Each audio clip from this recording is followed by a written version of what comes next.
Hello everybody and welcome back to Monday Night Streams. I am Dave. You're watching the D-Pad on Twitch or YouTube. I don't know, it's a big internet.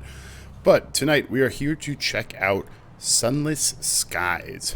Sunless Skies is a game that's kind of got flavors of EV Nova, that kind of thing, where it's set in the Fallen London universe.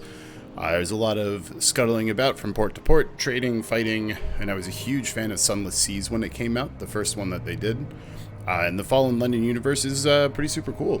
So we're going to check this out. I know very little about this one. I did play a bunch of Sunless Sea, the first one.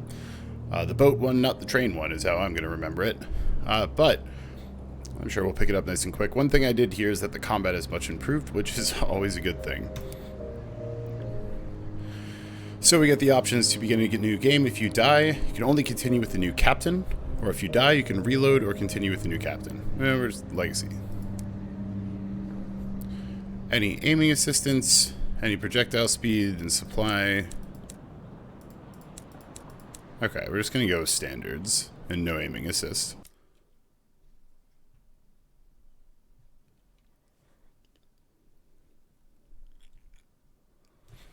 Keep your locomotive well crewed or face difficult choices about which parts of it to maintain.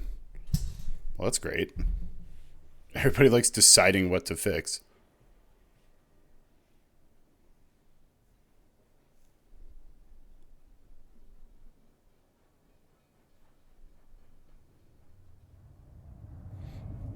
Log of Her Majesty's Locomotive the Orphean, March 14th, 1905.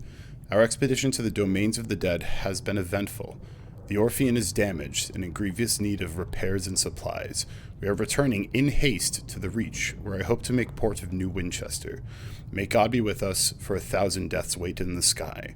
Final entry of Captain Amelia Charity Whitlock, DCM, written shortly before her death.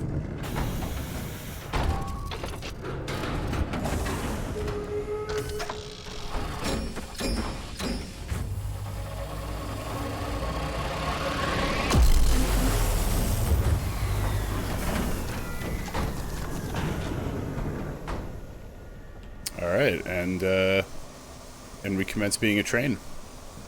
So this is kind of the standard overview of these types of games. In terms of Sunless Sea or Sunless Skies. I'm just going to dock here and see if there's anything you can pick up. In the previous game, you kind of worked out of a home base, but I don't know if we'll have the same thing. The Blue Kingdom Transit Relay. This is the transit relay to and from the Blue Kingdom, a distant region of heaven still ruled by a sun. Oh, that's pretty baller. Few travel there. It is unwelcoming and uncanny. Oh, no one likes the one that has a sun. Thanks to a lack of traffic, many London officials consider this a cushy post. Those stationed here are in good favor with the department. Apparently, we frantically arrived through the relay. Oh, we are the Orphean, I guess. A narrow escape. The Orphean recently arrived through the relay in a state of distress, having had to flee the Blue Kingdom. Whatever was the captain did there, it incensed the local authorities. They pursued you to the relay and tried to close it while you were mid-passage. You barely made it out. What's more, the attempt to close the relay has damaged it. No travel will be possible in either direction until it is repaired. It will take some time for the relay to be repaired. And then we have the same things. Remain in the Reach. You turn your engine around. You have no business here yet. You put the edifice behind you and head back towards the knotted, overgrown tangles of the Reach. Occasionally, stars peek through gaps in the celestial undergrowth. Onwards! So, we kind of have some control here. You've returned to the Reach, an untamed sunless span of the heavens, London's new frontier, a celestial garden run wild. We have the ability to juke, which is definitely very new compared to the boat game. Your journey back from the Blue Kingdom was tumultuous. Your locomotive is damaged and Captain Whitlock badly wounded. This is, of course, 1905. As first officer, the crew look to you. The nearest station is the New Winchester. Can you get the Orphean there safely? I don't know, tutorial. Or probably just intro story. I don't know if this is the kind of game where it's going to be like, you get a tutorial. Scavenge. Much to the relief of your stokers, you find a barrel of fuel among the detritus. A wreck drifts here, less fortunate even than you. We should scavenge her for repairs, a crewman suggests. It's the Ozymandias. Scavenge. The wreck of the Ozymandias. The wreck hangs in the sky, pocked with recent gunfire. You and the boarding party don your sky suits, garments of waxed canvas lined with felt to protect against the cold of the sky. Two of the crew are whispering as they dress.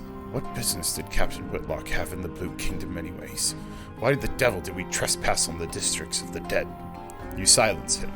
Now's not the time.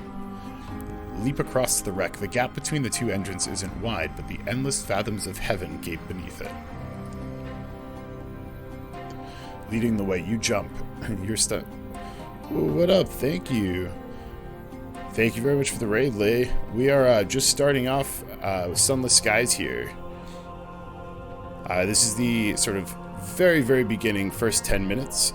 It's basically kind of teaching us how the game works and that we're either flying around or we're doing a little bit of sort of story decision making in these with some dice rolling. Leading the way, you jump. Your stomach lurches with vertigo as the stars blaze above you and below. The air of the heavens is thin and torn by unpredictable winds. Then your boots hit the running board of the Ozymandias, and your leather-gloved hands fumble for a hold. One of your companions throws you a line, and you lash the two engines together. Only then do the rest of the boarding party follow you. One of them forces open an exterior hatch, and you clamber inside. I like that we have to go first. Her interior is cold, unlit, and whistles with the wind. Your party's lamps spread buttery light over the narrow, paneled passages. You make your way towards the hold, stepping over bodies crumpled in the corridor. Unfortunately, your way is blocked. A bulkhead has been mangled inward by a well-aimed barrage. We can either... So this is one of the sort of other half of the game when we're not flying away, flying around, is you have a set of stats that we haven't really seen yet, but they include iron and veils. You kind of do some decision making. We're going to try to locate a length of pipe and use it as a pry bar and set to work. A memory. As you strain against the stubborn steel, you remember an event from a year ago. A boiler explosion had trapped an engineer under a tangle of plating and pipework. The captain was first on the scene. You were second. Together, you managed to pry the wreckage upward enough for you to crawl beneath it, while the captain braced the bar across her back. "By all means, take your time," she grunted as you dragged the engineer out.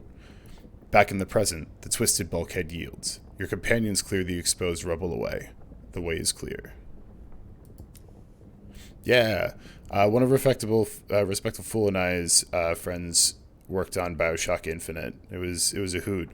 I'm not sure if Jeff has ever told the story on stream of when he called our friend to chew him out because the game soft-locked in the shooting tutorial when we first tried it. But I'll leave that for him.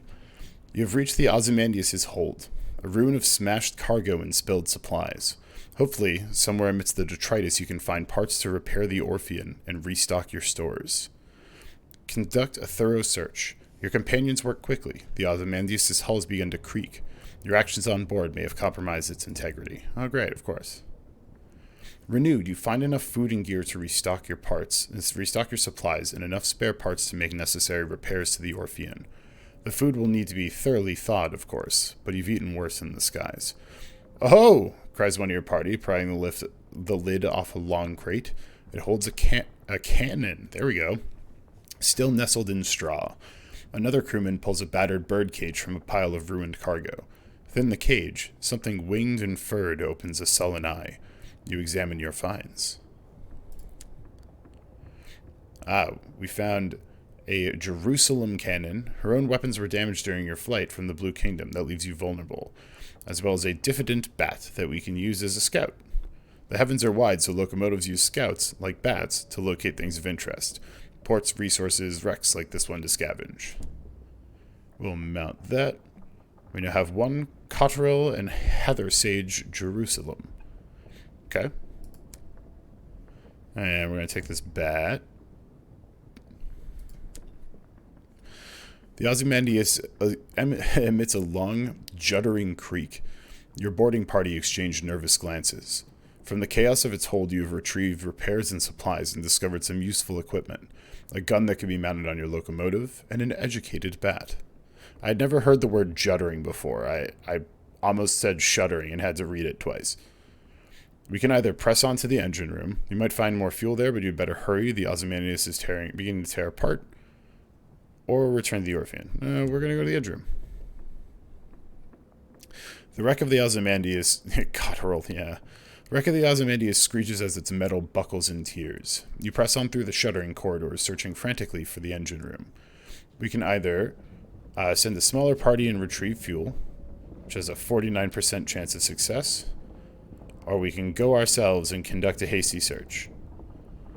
Alright. The engine room is filled with spilled ash and littered with corpses. Little has survived the Ozymandias' ruin. You search, fruitlessly, for coal, but linger too long. As the wreck is racked with final, violent tremors, you race back to the Orpheum. With a dying groan, the Ozymandias splits in two, sending shards of splintered plating spinning into the sky. Several of them bite into the Orpheum, mauling its hull. Stocking your engines, you steam away from the collapsing wreck. You are restocked at least, and rearmed. I'll take a little lost hull to not immediately just punish multiple of my crew. So, welcome everybody. Hope you're having a good Monday night. Again, this is Sunless Skies, where the majority of the game is us playing with a little space train here, as well as decision making and the like. We have inventory, and you basically kind of build out and customize your train. You have your different stats here, and when you level up, the way they do a lot of the story is when you level up, you choose a past event in your history that provides you with stats and sort of fills out the backstory of your character as you play, so you don't kind of have to choose everything and make stuff right away, which sounds cool. We also do get ourselves a bunch of officers, including a mascot. And the one thing I was told is there's basically a Clifford the Big Red Dog mascot, and I'm into it. The way we search for things is we send out this here bat. You prod your bat. It grudgingly admits finding something. We've been summoned by the captain. The walls of the captain's cabin are lined with a hodgepodge of curios from across the sky. Captain Whitlock lies in bed. Black marks cover her skin like a monstrous brand. Ooh. When she coughs, coils of acrid smoke pour from her lungs. Captain, you don't look so good. We will, Cap, how you doing? The brand. A word of living fire pursued the Orpheum across the Blue Kingdom. It caught you just before you passed the transmit relay to the Reach and set its brand upon the captain. It's burned itself right through her, the doctor whispers. When I closed the worst of her wounds, I could see the sign is seared into her bones and her organs. Judging from her symptoms, it's on the inside of her lungs, too. The captain leans to one side and vomits a plume of fire into a copper bowl. There's nothing the doctor can do. Yeah, if your Monday's bad, Captain Whitlock's having a worse one today, it looks like. Ew, hey, Cap. You look great. Her mouth is blistered from the blue fires that dance on her tongue. Her hand grips your arm. Her skin is hot as a kettle. Made arrangements. The Orpheum will be yours. Her voice is just a rasp of burned meat breath. Ugh. Burned meat breath? But promise.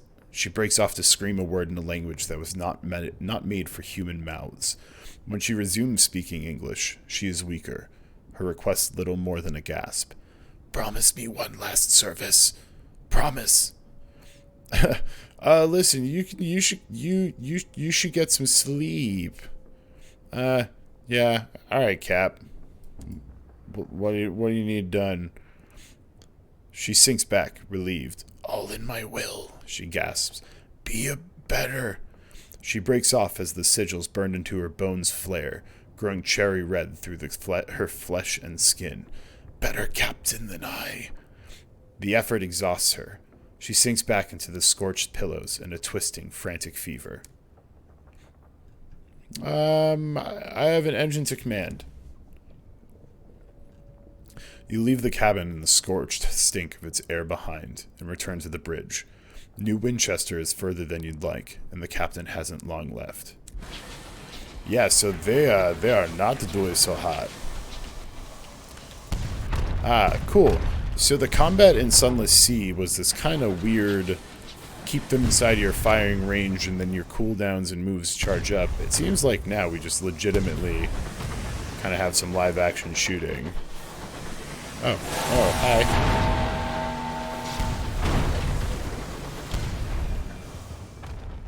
I'm assuming this thing at the bottom is some kind of heat gauge. Come on, buddy.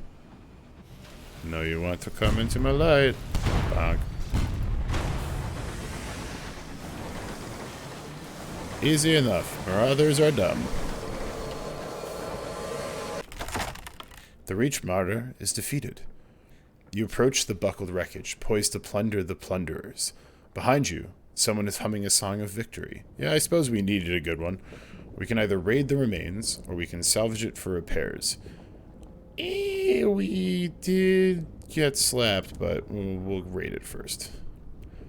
Your boarding party returns with wallets and watches, cufflinks, lockets, and keepsakes. You store them in the safe to be pawned when, if, you make it back to port. Onwards, and not to the wall, thank you. I do really like these little juke buttons that you have. They're super fun. We also have a chart. So this is what our bat saw when we were kind of over here. So we can try cutting up this way. But it's quite big. And this is one of, multiple zones at least. Based off the trailer, there's some. Bancroft's Forum. You also gain experience just through exploration, which is really cool.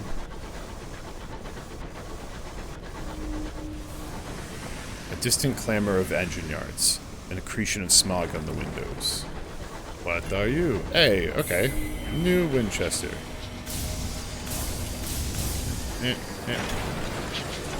Docking. I like how it's just like one little strip of train tracks, which makes me think that your things still have wheels. Arrival at New Winchester. You coast into the bustle, the din, the soot, and the steam of Wolvesey? Yeah, Wolvesey Station. It is clogged with other engines, scrappy mining locomotives from Lustrum Way, weathered explorers gleaming with frost, sleek company vessels with bright brass fittings. No sooner have you pulled into the sidings than a brusque station master bustles over. He requests to come aboard. I must speak with your captain, he insists, brandishing a ledger. The usual formalities. A look to the Orphean's doctor. He has just appeared at your shoulder. His face is solemn. His hat is in his hands. He lowers his eyes. Yeah, well, you kind of have bad timing for the whole see the captain thing. The passing. The crew exchange bleak, wordless looks. The Orphean itself feels suddenly more empty. The station master looks confused. You inform him that, unfortunately, Captain Whitlock has just passed. Ah, he says neutrally. Sorry to hear that. Very sad, very sad. He waits for what he considers an appropriate minute and a half before continuing. Alas, even amidst tragedy, the cogs of bureaucracy must turn. If Captain Whitlock is deceased, the station authority require their answers from the first officer. He dons a set of spectacles and locates his pen. It will be relatively painless. Name, background, purpose of visit, etc. Shall we begin? Begin.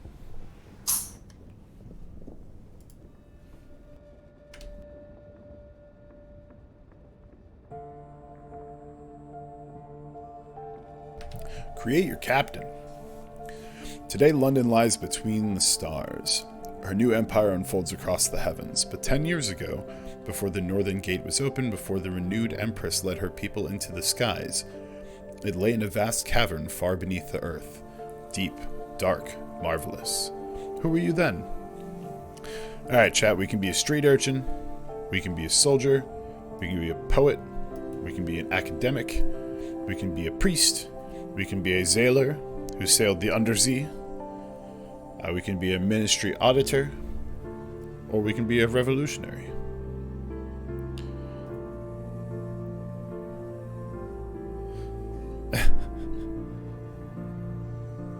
Yeah, bonking the walls trying to dock in Sunless Sea was super fun. Looks like they also do tie into, Veils, which is evading and deceiving. Mirrors is investigating and deducing. Iron is confronting and overcoming. I mean, it's fighting. And then Veils, Iron, Hearts, which is convincing and enduring.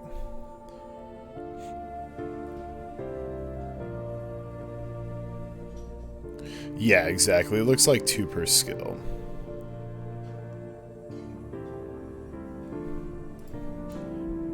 Well, the first thing I heard yelled right away was revolutionary. Oh, I was asking chat what you were feeling.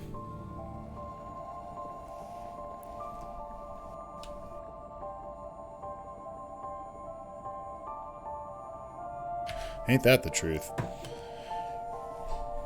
I mean, I could technically carry it on from my captain, and basically just be my captain from the first game. We could go revolutionary. You were a revolutionary. The law offered you no protection. The engines of the state were set against that which you knew to be just. Okay, I'm fine with this. How did we fight? With our feet and our fists. You marched, and when marching wasn't enough, you fought. With your mind. Lies are the tools of tyrants. You published research to expose those lies and illuminate justice. Or with your art. Art travels swiftly. It cannot be imprisoned. It cannot be hanged. I know it. I heard some poet and stuff as well. So we're going to be a revolutionary who used art to cause a revolution. Choose an ambition. What does winning mean to you? Wealth. You want a comfortable retirement. By comfortable, you mean extravagant. Many have their fortunes made out amongst the stars. Many more have failed, broken and lost in the drifting night. Will you be different? To win, gather a substantial retirement fund, acquire lodgings at a hub port, and retire. Get rich and park. Oh yeah, we're probably going to go with the truth. Fame. You will immortalize your exploits in the song of the sky. For centuries, people have launched themselves in the unknown in hopes of making a name for themselves. You're sure you'll succeed. After all, you never heard of anyone who didn't. Which would be gather stories of your exploits and write about them in New Winchester. Or the truth. Even the stars have secrets, but they won't keep them from you. A message from an old friend begins an unwise quest to learn a secret that the stars hide. What drives you? Curiosity, justice, insolence? Whatever it is, it will be tested. That's what we're going with. And we get to make the outline of our character. Ooh, well, obviously, we're going with the devastating top hat. There was kind of like a legacy mode versus merciful, but it's 3 different win conditions typically. Oh yeah, we get that beard on there. Apparently we're going to be Space Abraham Lincoln is what's brewing here.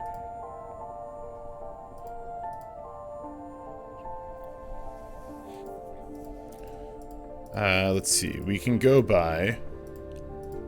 Geez, there's a lot of options. We can go by brother, sister, reverend, madam, sir, citizen, captain, my lord, my lady, specialist, a doctor, professor, officer, archivist, principal, administrator, secretary, intendant, nurse, or comrade. We're going to go with comrade, it feels right.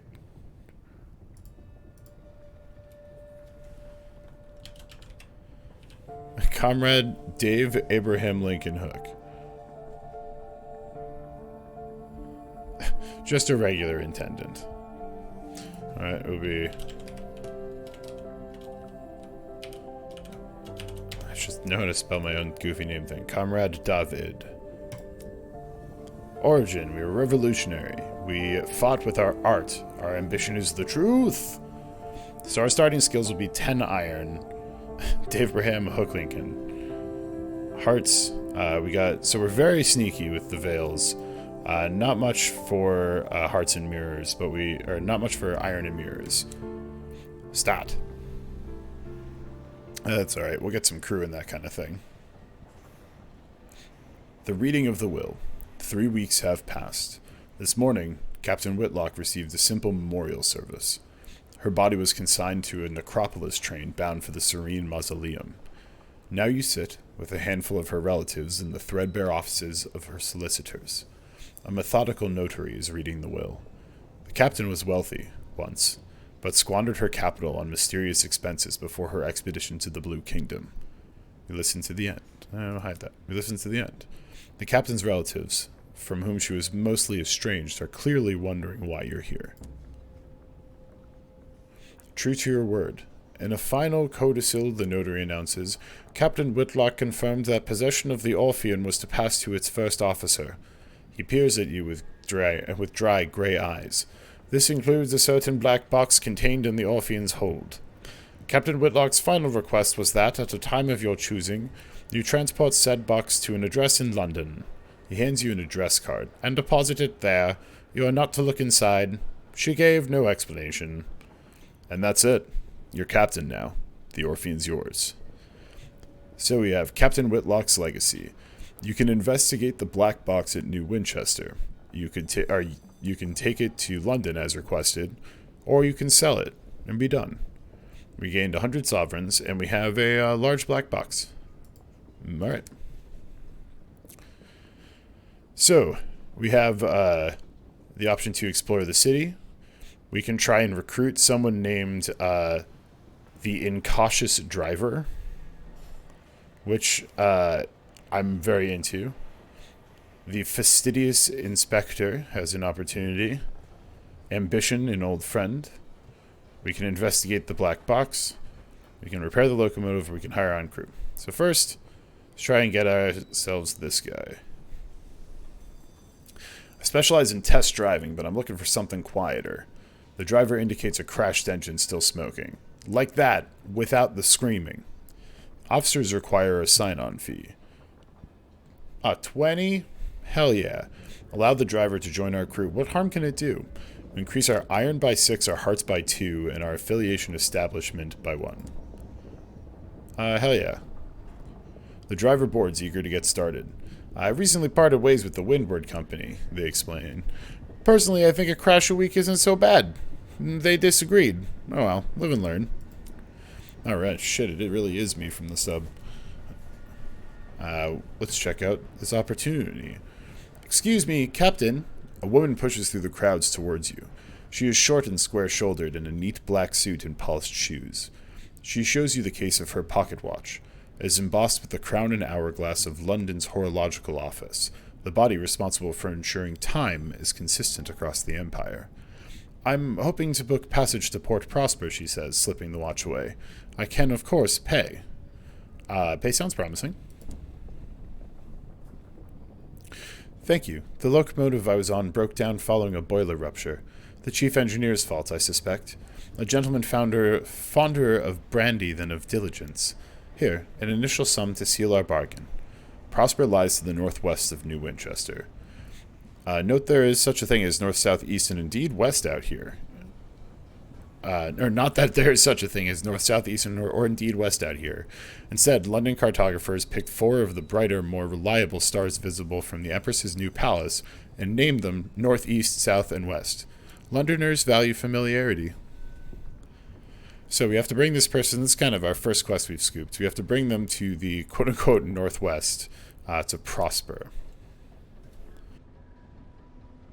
Yeah, I see you, Lore. An old friend wants to meet us. Following your return to New Winchester, you're eager to meet up with an old friend. She is an earnest agitator. You were firebrands together.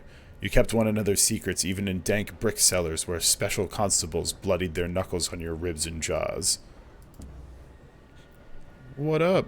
For the revolution. In time, you learned to temper your fires with guile. You were in this for the long haul. When London relocated, you went with it and resumed your activism in the heavens. Your friend somehow acquired a locomotive, the Azazel. Perhaps it was a gift from her patrons. Perhaps, as some said, she was the black sheep of a wealthy, old-blood family. She took her cause to the far corners of the sky. She is still captain of the Azazel and associates with a group of seasoned captains who gather at the Promise of Days, here in New Winchester. Perhaps you can find her there. Onwards! We'll probably have to go into the city for that. So, then we can explore the city. We have an opportunity to learn about trading. That sounds promising. On the pedal trail, a porter at the station advises you to visit the nearby pub. Alright, everyone just wants me to go to the bar. I advise you to visit the nearby pub, The Promise of Days, and talk to the seasoned captains there. They keep their ears to the ground. They'll know about an opportunity or two. The smoggy, clanking, singing, stamping, thronging, frantic heart of the Reach. An ever-expanding port of soot-smudged glass and bright steel spilling across the drifting, mist-wrapped archipelago. Its factories thunder. Its engine sheds ring with hammers and hiss with steam. Locomotives chug into sidings for repair, or flare across the sky and away into the high wilderness. God damn, I feel like I've had many years of practice reading crazy D&D descriptions to be able to do these without blinking. And even then, I'm still stuttering. The Promise of Days. Old pistons gleam on the wall. The shelves are crowded with mementos from across the sky.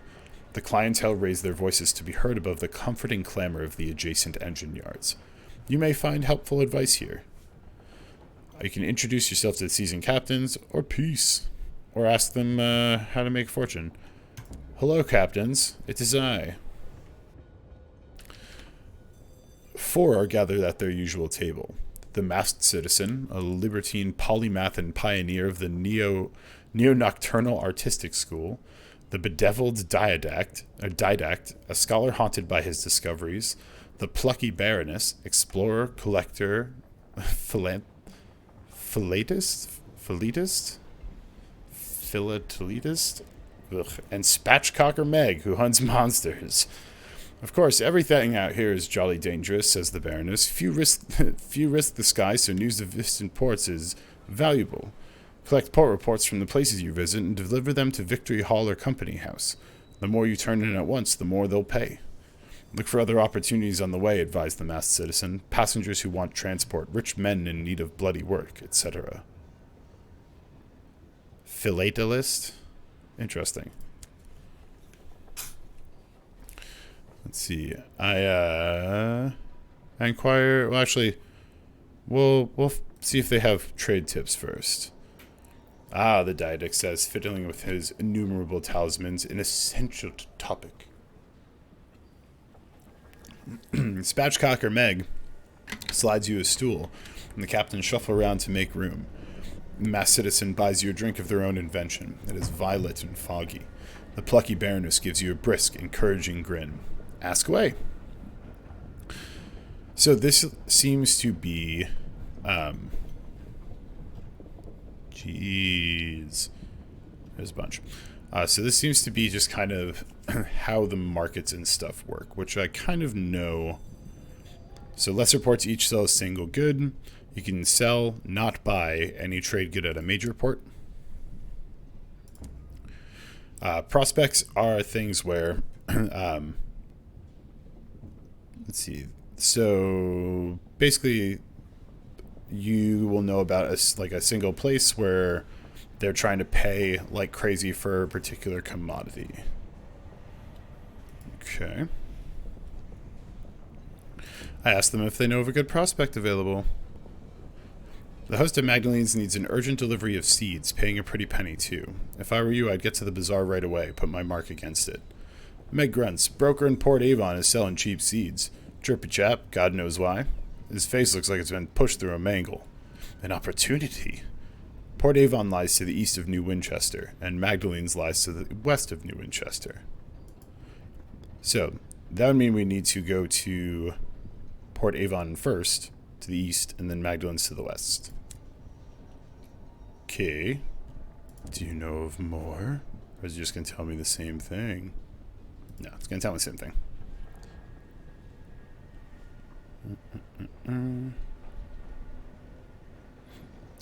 I will figure out affiliations myself as I go. What about the earnest agitator? She speaks of you often, the plucky baroness says. I'm afraid you've missed her. We've all been missing her recently. Busy girl, but she's doing important work in London. The bedeviled didact frowns darkly and fingers one of his amulets. We've been assisting in our own small ways, but, well, she'll want to explain herself. She left a letter for you. Meg pulls a crumpled envelope from a pocket of her patched coat. I'd open it somewhere private, or someone, she glares at the masked citizen, will try and read over your shoulder. The masked citizen nods unapologetically. It's true. I'm a disgrace. We're supposed to read that elsewhere. We'll go elsewhere.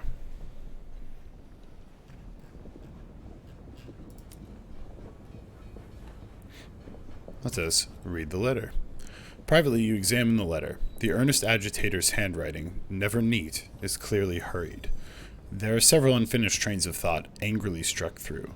She writes, coyly, of having embarked on a journey of the most fundamental discovery, and of having uncovered celestial secrets. She says she wants to discuss her progress with you, but does not say where or when. The envelope also contains a collection of unfinished crosswords cut from the newspapers. Decode her hidden message. She always hated crosswords, and the phrasing of the letter is stilted as if she had to use certain words in certain places. There's a concealed message here, you are certain, and the crosswords are key to it. So we need to get 2 savage secrets, and then we can decode the letter. So, we could also ask about the war. Is anyone talking about me? Nope.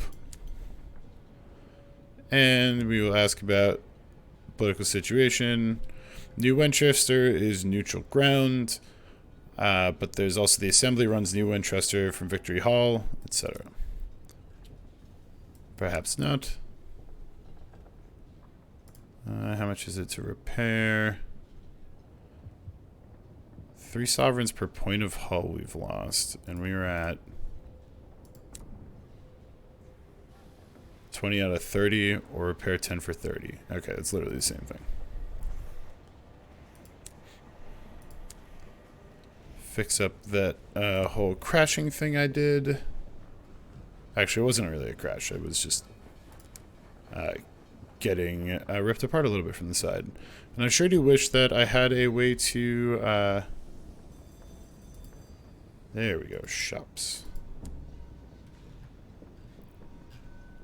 Explosives for Lustrum, seeds for Magdalene. So we'll claim this. Whole bunch of items and stuff that I cannot afford whatsoever. Perfect. Love to see it. And there we go. How much money do I have total?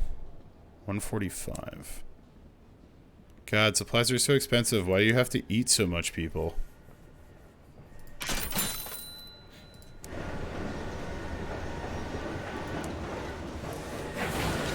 Alright. So we had to go east to try and get these seeds first. Yeah, terror remains unchanged. Low terror, good terror.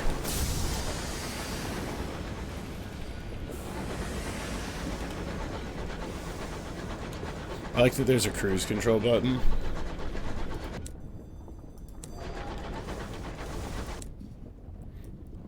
So I'm assuming it's got to be somewhere over to the east here. I just noticed the map descriptions on the left side here. There's station, platform, wonder, horror, something ghastly, something grave, something that glistens, something to crave. Pew.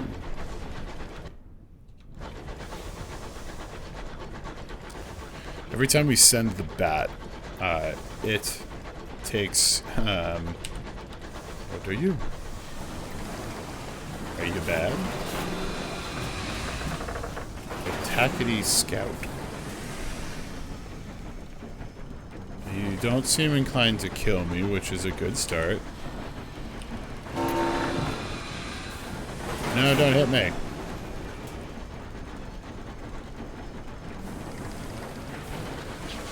trying to remember how to send out the goddamn bat. Controls. F, not Z. Go, bat, go.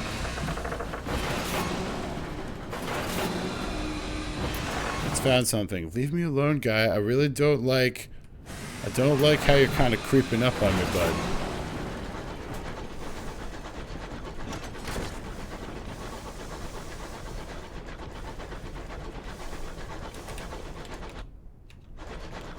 Ooh, salvage, I'll take it.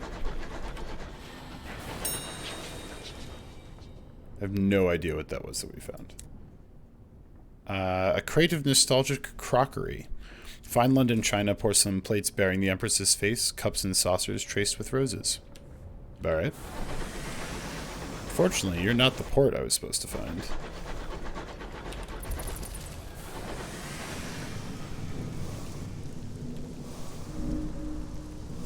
Your scout relays its findings. Ah, okay, that's a port up there. I suppose we'll see if we can go this way.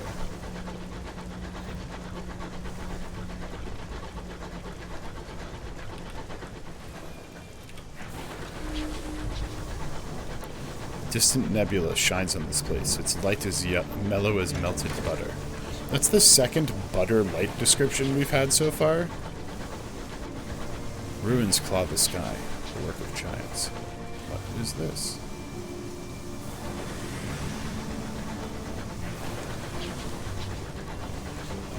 The Nowhere Inn. 57 experience gained. Discover it. Jesus, I was like, what happened? I think I got a level or something.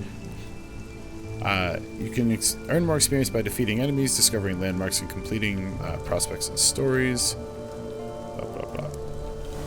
This is Port Avon. Yeah, this is where I want to be.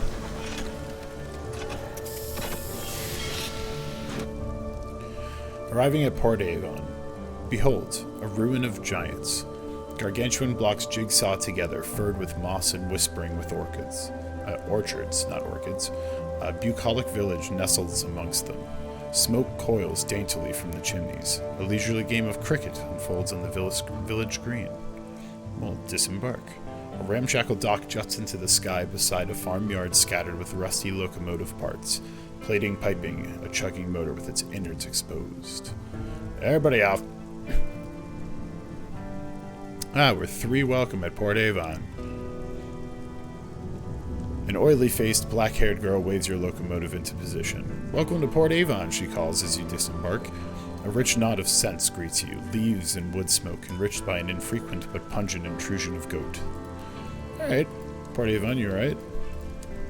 So far, I guess. Port Avon spills prettily across sections of colossal, drifting ruins. Its orchards bask in the evening gold light of a distant nebula, the buttery, buttery light. Exploring Port Avon will wear down your welcome. Here you can restore it, allowing you to stay longer. Write a port report. The locals are willing to update you in the news, though there's not much to share. I believe I will. We're not for talk of smugglers and sky beasts. You could easily confuse this place for a village on the world you left behind. It's quite peaceful here, apart from some fuss over a newspaper delivery. The villagers frown and change the subject when you ask about it. To earn rewards, hand in your port reports to the Endurant Veteran at Victory Hall or the Prudent Secretary at Company House. Both docks are near New Winchester.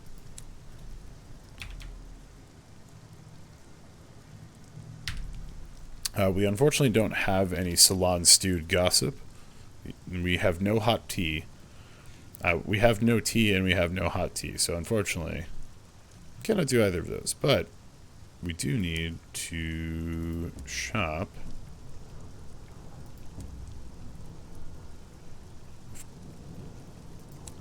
And we need to buy ourselves a seed. Alright. Bye, Port Avon. Yep, now don't hit the wall. Okay, still getting used to driving my space train. The village green. So we need to head our way back this way over here, because it's supposed to be to the west. Stop clock. The fastidious inspector approaches you in the galley. Captain, good day. I noticed your ship's clock has stopped. Perhaps you'd permit me to repair it? She has a little case of tools and a hopeful expression. I mean, why would you say no? I prefer things to be right more than twice a day. An opportunity for conversation. She gives a grateful flicker of a smile and sets to work. Soon she has the back off the clock and has spread tiny crogs across the galley table. Obscure horological tools gleam brassily among them. Everything has a place. I appreciate the opportunity to keep myself busy. Staring too long at the stars is harmful to the temperament. Every time I click, it shoots. The fastidious inspector has a round... I suppose I can also just keep trucking. The fastidious inspector has a round face, brown eyes, and short hair. She gives the impression of being perpetually busy. I can inquire about her work. It is of fundamental importance that 10 o'clock on the 2nd of June in one corner of the Empire appears at the same time as 10 o'clock on the 2nd of June in the opposite corner. How is an empire to function if it can't agree what day it is? Unfortunately, the process is complicated by the fact that time is less reliable than it was. The hours trade has seen to that. Bang! Every time I'm done with a conversation line, I have to click. Ask about the hours trade. You've heard the Empress awards her favorites with gifts of years to extend their lives. Then you can become rich, mining for hours to satisfy London's hunger for them. Oh, hours have more uses than that. We use them to increase the efficiency of work worlds, to speed journeys to different regions, to resolve overcrowding in prisons. It does make my life more difficult when time knots and stretches like wool on the loom. More difficult, but more vital. Her Majesty seized a great trove of them when she assumed the throne of hours, and now even more have been found in the Reach. Miners dig them from the ground.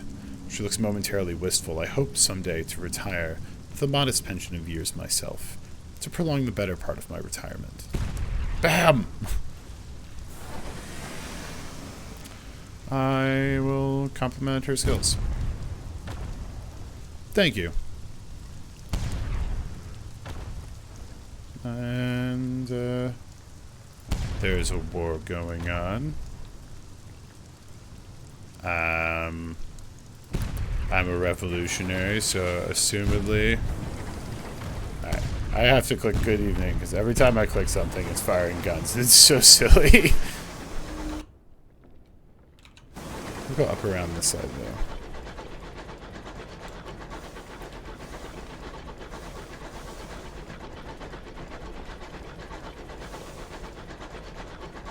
Oh, I did get a level. A moment of reflection. Choose a facet which grows stronger. Could be scarred. I could have done a spell in prison. Could have had an interlude in red and gold, or a scandal. Interesting. Be 5 hearts, 3 veils, 5 hearts, 3 mirrors.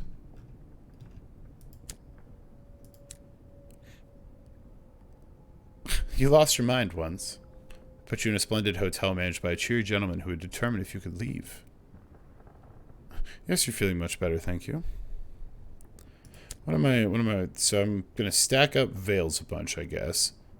And then probably need to try and get some iron and mirrors in here.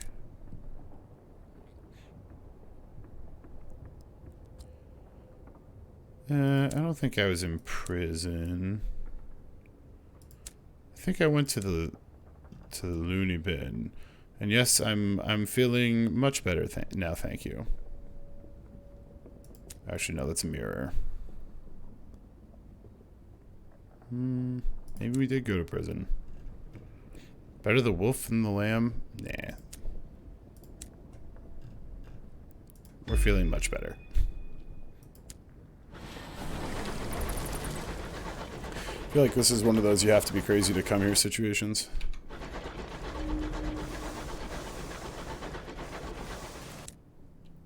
Oh wow, that back can go pretty far, huh?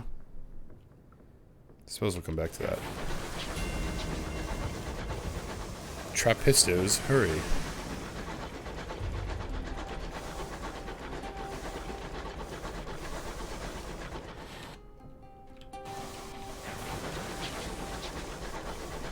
It's hard to figure out what's something, what's nothing in terms of the stuff along the walls and if they're going to give experience.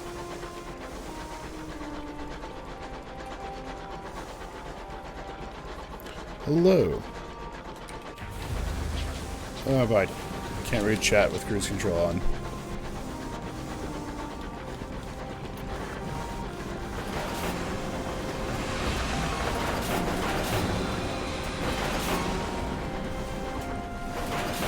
What you doing there, bud? You crashing a whole lot? Alright, bye.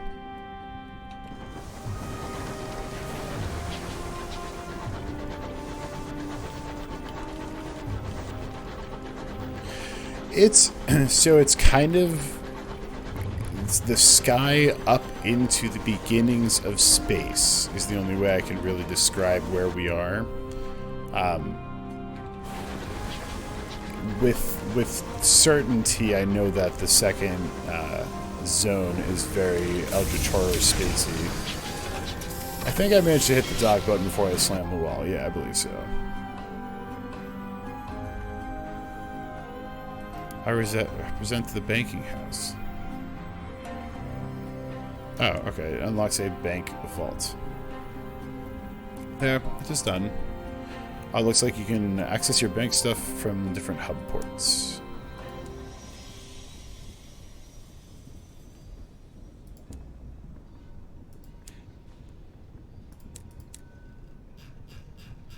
No one wants to buy my China, huh? There we go. Creative nostalgic crockery. Because I need food.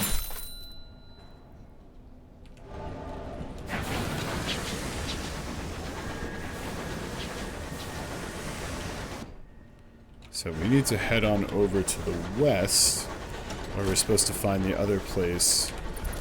God, it takes so much food every time to do that. That used to be basically free, so... What is this? It's a platform?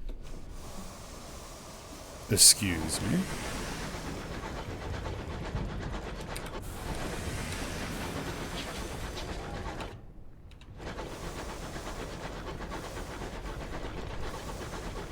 What is that? Oh, this is Victory Hall. Okay. I'm supposedly able to turn in my things here. So this was one of the main ways you kind of made your basic money and fuel and stuff earlier in the first game, which we're delivering, yeah, right? Lead 4, I'm not sure if they're past here, Alex, but you'll deliver your port reports. We gained Attackatite's gratitude. We got $100. Ooh, shit. I'm going back to grab more supplies real quick. We lost Fortune stovepipes. We gained Fortune Oh, okay. So we can affect the war as it goes. Alright. Thanks for the money. We're gonna go buy some more fuel before we leave. Or actually, some more supplies.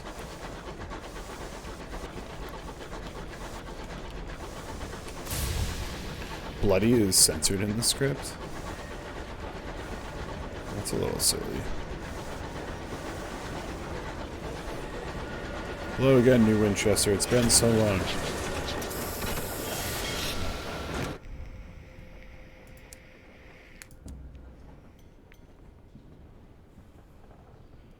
Victoria. Yeah, Victoria Market. And that is about everything we can hold. Excuse me, sir. I believe I pressed the undock button.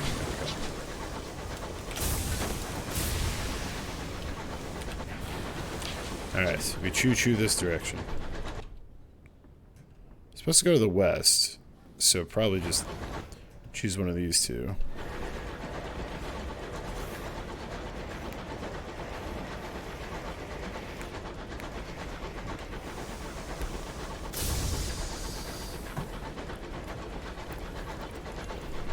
Cantor's still.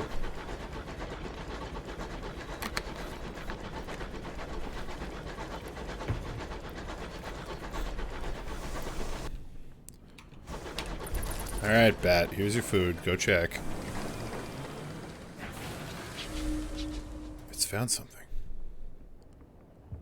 Is it this other platform on the other side of this thing I can't fucking do anything with, Bat?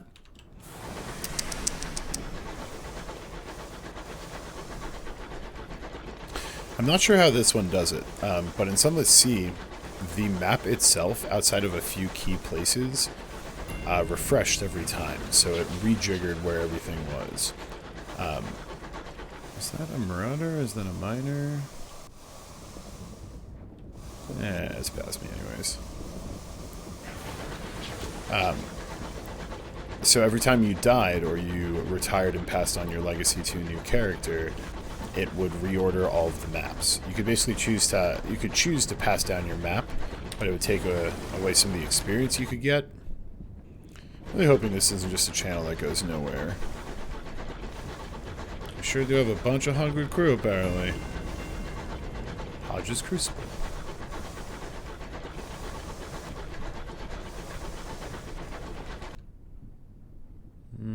We'll go more west. What does that look like?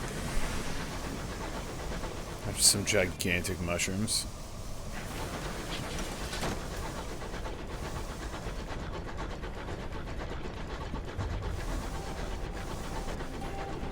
The Long Knuckle Pass.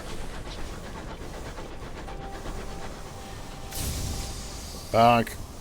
I was assuming that would give me something for finding it, but off we go to the west.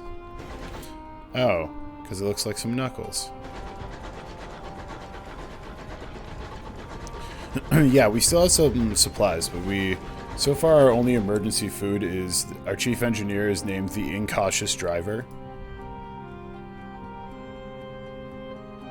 I don't have enough money to gamble with him. You're too rich for me, Gaia, whose salary I pay.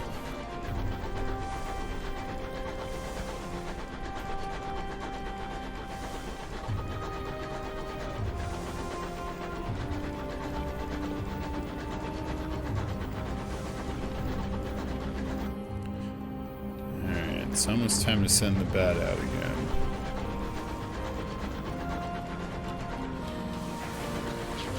Alright, bat. Earn your food. Sick. Nothing in that direction. Wait. Something grave.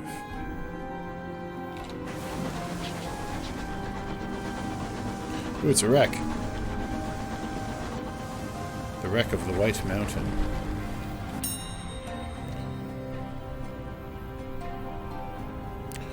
Ooh boy, what a bad chance. The wreck gleams with frost. Its windows are dark, its engine silent. Perhaps something of value lies within.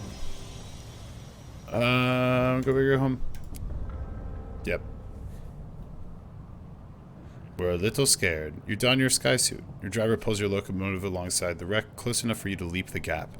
You squeeze with difficulty into the starlit bridge where frozen figures sit at stiff attention. The dead bridge crew. Mustaches bristle with ice crystals. You pick a careful path between them. Something at the far end of the room has caught your eye. What could it be? A faintly luminescent cage. A light burns from within. A silver idol rests inside the cage. 4 wings extend from its hunched shoulders. Made from moonstone, your navigator says in a hushed voice, to amplify the light of the stars. You now have one vision of the heavens. Okay, that was worth some scary, I guess. I suppose we'll try to the south here. Like how you can push the individual pieces.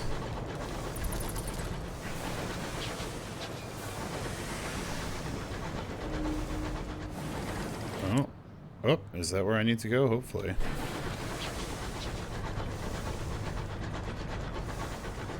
Reluctantly, your bat confesses to having found something. It's a sassy little bat. Oh, I hear something shooting.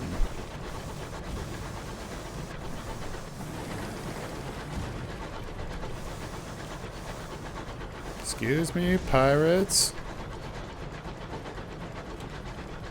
What?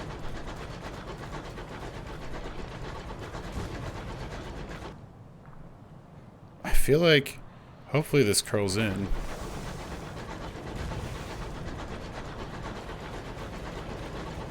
This is terrifying. The peacock wind buffets the engine. The incautious driver whistles a jolly tune. You don't give a shit. Hey, can we stop at Magdalen's, Captain? A stoker pleads. We've been too long in the sky. The impertinence. Perkins' corpse. Ooh, sweet. I think that's where we're going.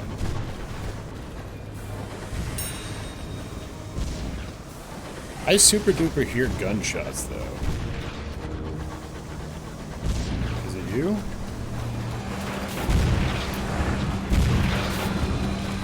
So I don't know what. It's like the Tackety or the rebels. Yeah, I'm backing it up. I don't know if I'm getting involved as much as have at you. I don't know if I'm getting involved as much as I'm just gonna let them do their thing and see if I can loot them.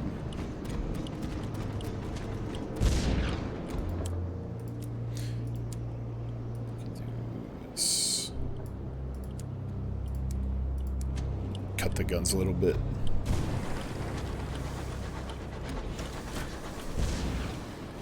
What are you guys doing? What are you fighting? Is it a... Where are you? Excuse me. I was a smuggler. The massive guns of the dreadnought have finally fallen silent. The Hulk hangs in the firmament like a like it just swooped in. Support Tacketies, then raid them afterwards as a sky pirate would do. The same guy, that does sound like the plan.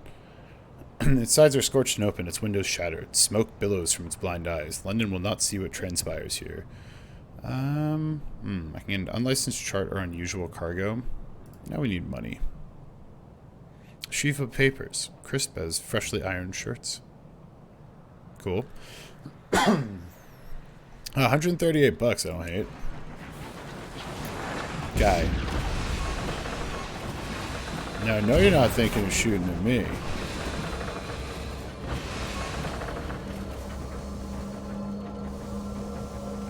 Alright, you have a good rest of your day and enjoy your week, buddy.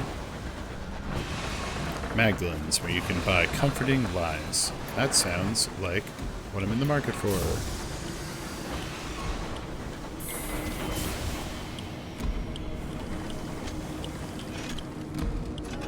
Sweet-ass stained glass action over here. The House of Small Comfort. Magdalene's is the closest thing that many skyfarers have to a home. It offers services to alleviate the strain of a life spent too close to the stars. Magdalene's House of Small Comfort. The glass spires of Magdalene's pierce the clouds like swords. The Onieric chambers treat your nightmares. We don't have too much terror. 29%. Our nightmares are untroubled, thank you. The Solace chambers treat your terror. Go to Magdalene's first. You do not have therapeutic encounters. Well, we're going to write a port report first. Magdalene's is abuzz with activity. Barely as the clock chimed, then a clamor goes up the front desk. Guests rushing to and from appointments. Lord Blank was seen in conversation with the amenable host. The East Wing was closed for general access all day. A certain distinguished admiral was seen with his second-in-command entering one of the chambers of regret. Several guests succumbed to an excess of sentimentality and were forcibly removed. This place is cool, I guess. We'll speak with the amenable host. Fortunately, the host has many calls in their time, and you have yet to become a known face around these parts. Perhaps once you have availed yourself of the services, they will have time to speak. I think we'll probably see if we can't treat our terror, but first... I'm going to sell their seed. Oh. Perfect. We needed 3.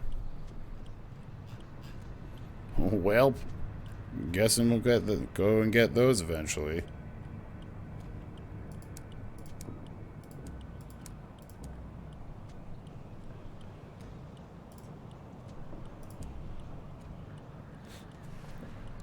An attendant in the foyer schedules appointments with the aid of a hefty daybook and a very accurate clock. They're eager to explain the procedures and the rules that govern here. This is the hospital for the spirit. Our staff will become the person you need. Here you may say farewell to a doomed comrade, resurrect an old love, spar with a defeated enemy, all for a fair price. But do not overindulge. Our services are to heal, not to become an addiction. We'll chat with people being discharged.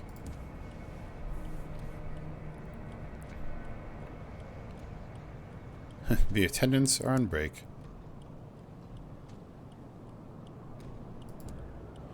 Observed guests going in for treatment.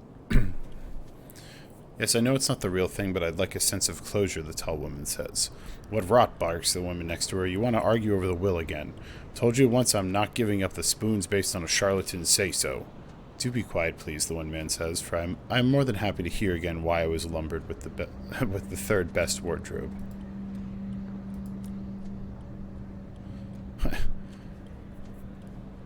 Interesting. So I think it just lets us kind of keep... I wonder if just eventually they'd be like, excuse me, sir, why are you just sitting here talking with everyone? We'll treat our terror, I suppose. With a vision of heavens.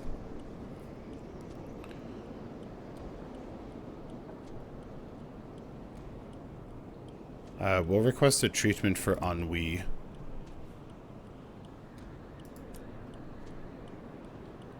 The attendant holds a candle up before 4 doors of mirrored glass.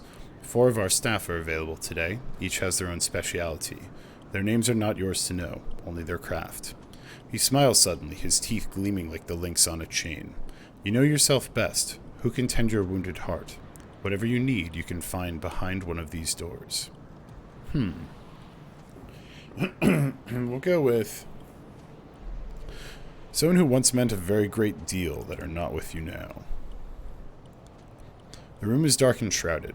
Only a few brief candles outline their silhouette before the bed. Their hand meets yours in the darkness as they guide you to the window. Let me tell you of all that I've done since we've parted. Their quick breath fogs the glass as they roll out a fabricated but plausible litany of the years that have divided you. Your terror has fallen. Okay. Can we chat with the guy that we've used their services? Yes. He's requested us by name, in fact.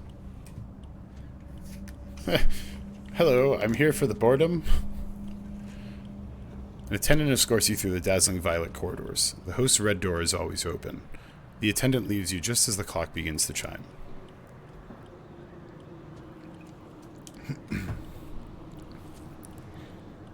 The amenable host reclines on a couch of crushed velvet, a goblet of sparkling wine in his long fingers. Somewhere in the tower above him, the great clock ticks away. As a policy, the host's atrium is always open to guests. He's available to hear opinions, friendly criticism, and suggestions. Today he has a headache. We'll listen to his request.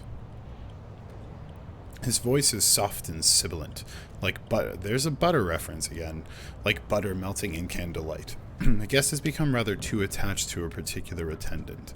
He always requests that the same attendant appear in the exact same guise. The amenable's host's lips curl in distaste. He reiterates the aim of Magdalen's, a place of healing and respite. I was not meant to feed obsession or self-indulgence, self-loathing. This guest brings sickness. I would have him purged. I have a dossier on that guest if you're interested in helping. I am. Yes, I'm going to help. The amenable host smiles indulgently. I'm so glad you want to help. He produces a thin sliver of pages and passes to you. I recommend taking on the role of one of our attendants. That way, you'll be playing the role of someone significant to him. He knows all of our attendants by now. Someone new is needed.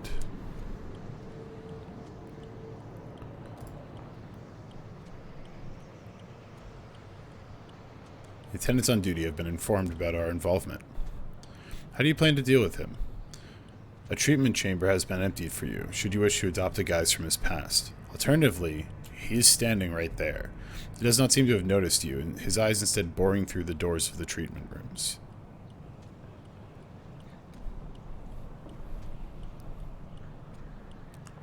Let's see, I'm going to approach this directly. Just disguises have caused the poor sod enough trouble.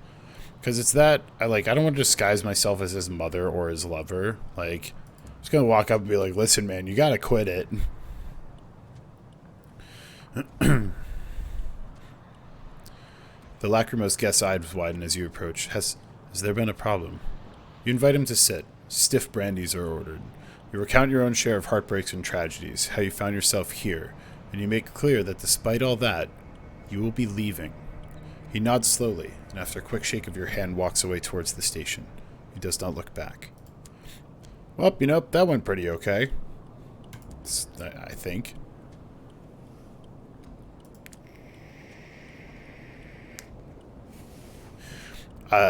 Chat, what does lachrymose mean? Because I do not know that word. It's probably like somewhere in the morose family, like grieving. Okay, yeah, that sounds right. For better or for worse, he will not be returning to Magdalen's. The amenable host smiles beatifically. Of course, my staff will be pleased. It is a risk of our trade when our clients can no longer separate identity and illusion, but seldom pleasant. He sighs deeply, echoing around the chamber like a newly freed dove. It is a trap any of us could fall into. His face darkens briefly. Here, take this. He fishes around beneath his couch for one of his goblets. It'll fetch a pretty price. Take it with my thanks, and do visit us again. I have done him a significant favor.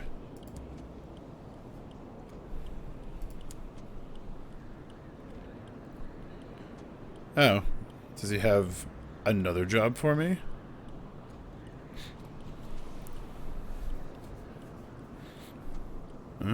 Okay.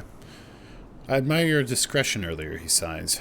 You have seen the dangers of our work upon those who abuse our service, yet we are not immune to it to ourselves. He draws your attention to several paintings on the walls.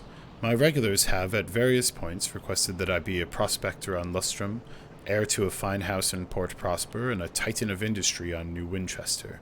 Very specific requests and more. I have vivid memories of being all three. Yet all cannot be true, surely. He presses a locket into your hand. This bears my image. See if anyone remembers me. I can't remember who I was before this. If I could be other than I am, I'd like to know. Okay, buddy, that's pretty heady.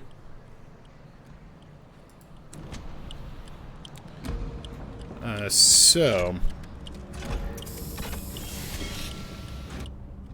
that guy shoot me?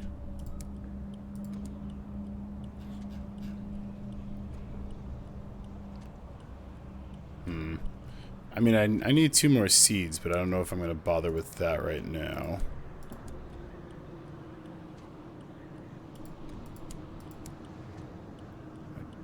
Fucking team of hungry hippos here.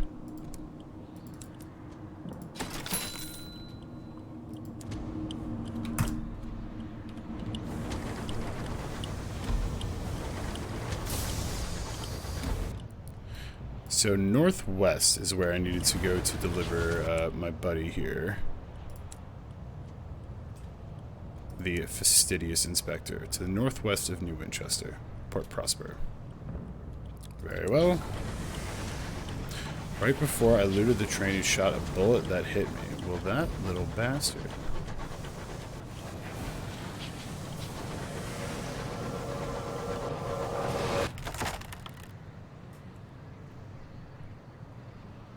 I could repair it. Nah, it's easier to just pay for repairs. I now have 1 barrel of unseasoned hours. Not seasoned, just fresh.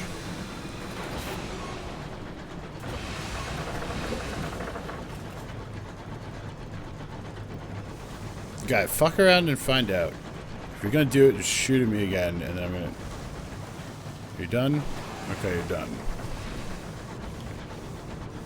I don't know if he was shooting at me as much as just I kind of happened to catch his bullet.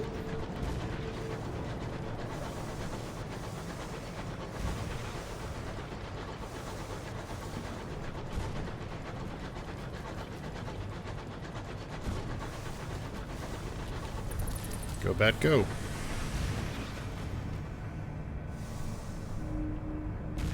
You bribe your bat with moths until it tells you what it discovered. Huh. Well, I don't know if I can go, like, here. Or if there's another way around. The fallows. There's clearly some more people fighting over here.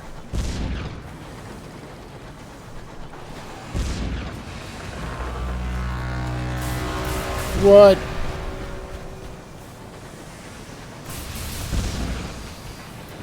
fun.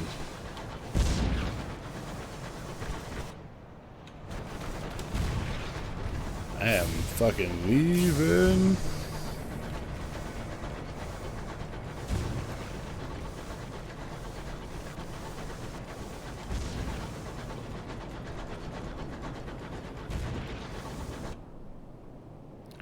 I think we're going to see if this here frozen icy wasteland takes us around the corner.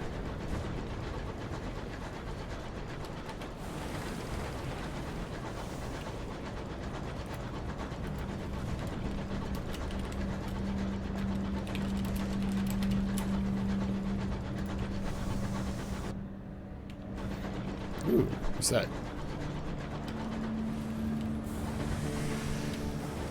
Oh. Well, I don't have anything to mine it with, so perfect. And there's a horror down there, also great. And then a grave thing up there. Well, I suppose I should probably go see what this horror is and then double back, because I probably need to go more up here.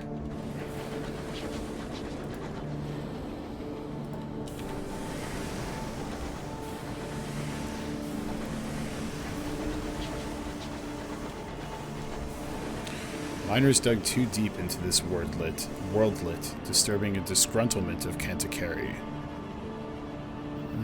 Oh, cool, yeah, my terror is going up much higher while I'm here. A wreck. I can repair. I'm gonna try to go in, it's 50-50.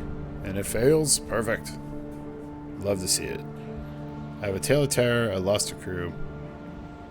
As you clamber through the hole, your lamps reveal uncanny marks around it. Were they caused by ricocheting shrapnel or by vast teeth? Your boarding party searches unsurprisingly hurried. They retrieve only handfuls of valuables before the hull's groans encourage them to return to your vessel. Not all of them make it. The wreck buckles with a shriek that might have been issued from the throat of hell and spins apart. Well, we got $32, a scary story to tell back at the bar, and we lost a dude. Are you the giant scary landmark that's scaring me? When settlers arrived in the Reach, miners flocked to this frozen rock, lured by the promise of hours stored in its core. An eruption of Kantankari has left it in its current mangled state. A makeshift graveyard stands at the lip of the rock, a memorial and a warning. I can pay my respects. Lanterns doused by the sleet mark the ramshackle graves. Relighting them would commemorate the dead, but might disturb any Kantankari that still slumber here. Or I can mine, but I don't have carefully packed creative munitions.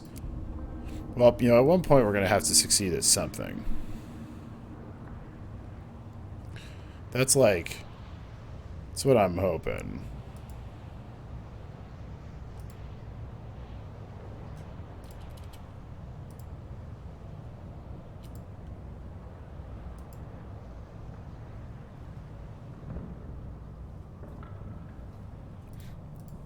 Okay.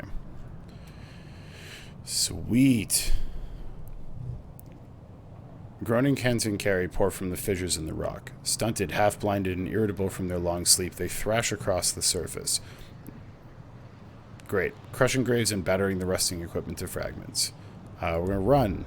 And we fail at that, too. Lost 2 crew. Now have a new total of 5. Sweet. That went just super great. And we're leaving.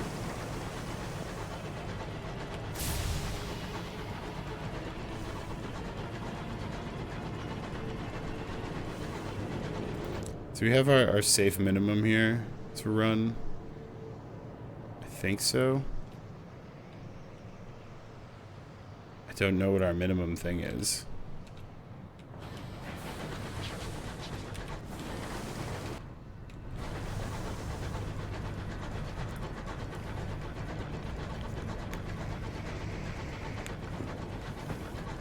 This is a super, super rewarding and worthwhile adventure over here. Hit this and then I suppose either kind of go up here or make our way over here so we don't have to come back to this shithole.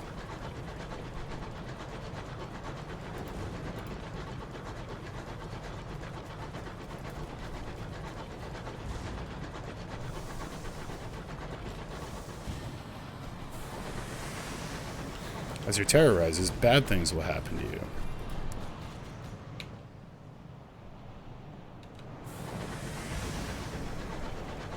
The Dunas.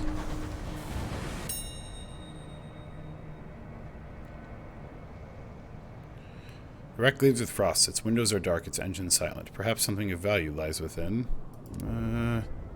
Partial success? You lead the boarding party into the groaning hull. You'll need to be quick. It sounds like it could tear itself apart at any moment.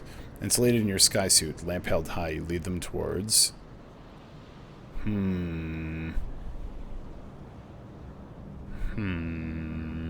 Cabin's quarters? Will you stop killing my crew? You turn the cabin upside down, taking personal effects and keepsakes. Perhaps there's something useful among them. No sooner are you back aboard than the wreck breaks apart, spilling its remaining contents into the sky. It's only then that a head count reveals you're one short. Get it. You like killing my crew.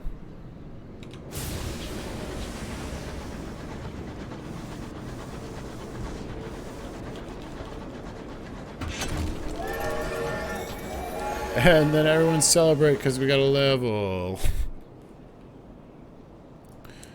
I have a lost love. Or the liberation of night. Okay. You began to hear of a secret sect or philosophy amongst the most extreme anarchist cells, the liberation of night. The liberation advocated revolt not only on Earth, but in heaven, claimed light was law, and we would only be free in the dark. When a masked fanatic tried to convert you, how did you respond? You sent him packing. His words smacked of religion, which, as the very Reverend Kingsley said, is too often an opium dose for keeping beasts of burden patient while they're being overloaded. Got him.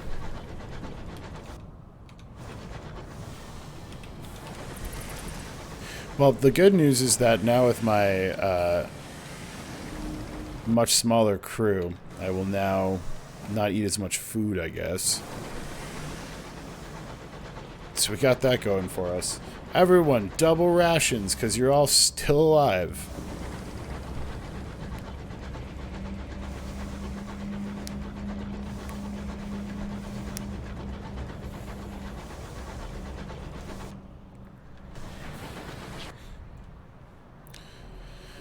Ooh, I love it.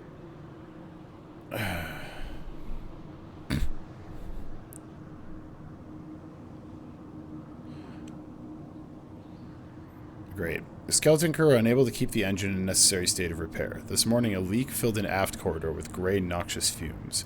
We're going to seal off that section. We're back to single rations, everybody.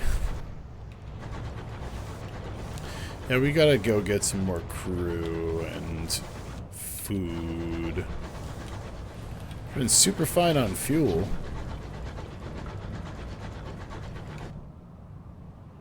This is a wonder.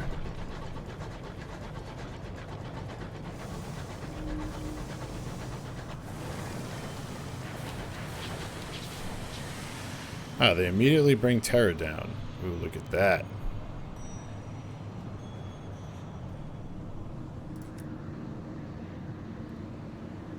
Oh, and we're done. Okay, it brings our terror down a little bit. So we gotta try and find ourselves a quicker cut through back to Port Winchester. Yeah, it's like a EV Nova and Oregon Trail in a real messed up Fallen London universe.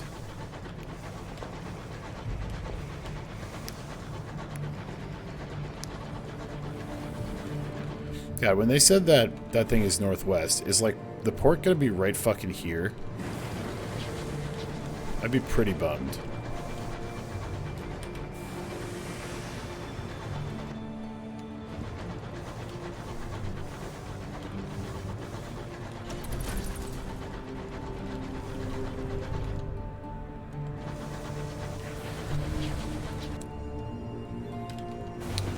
Interesting. Perhaps this way.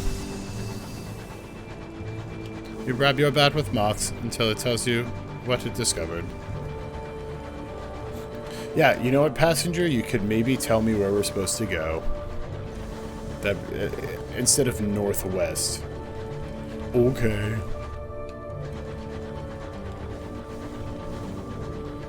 Hello, are you a station?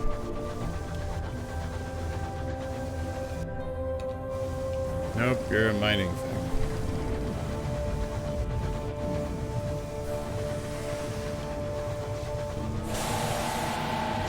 Great.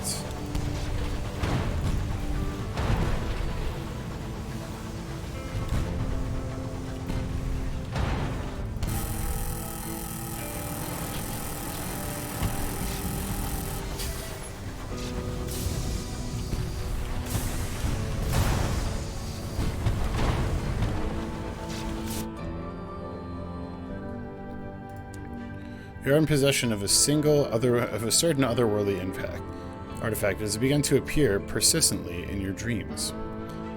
Never prominent, but always present, sat innocuously on a mantelpiece, half hidden in a shadowed corner, carried casually by a loved one. I can burn it. I can give it to the wave. I can tolerate its intrusions, or I can smash it. Cool. One of these I'm really just fucking hoping I'll succeed at. Returned. Making your way to an exterior hatch, you cast the artifact at and spit vigorous curses after it. The winds pluck it away, but when you return to your cabin, there it is, sat smugly on your bedside table. Are those frosty fingerprints on the base? Nah.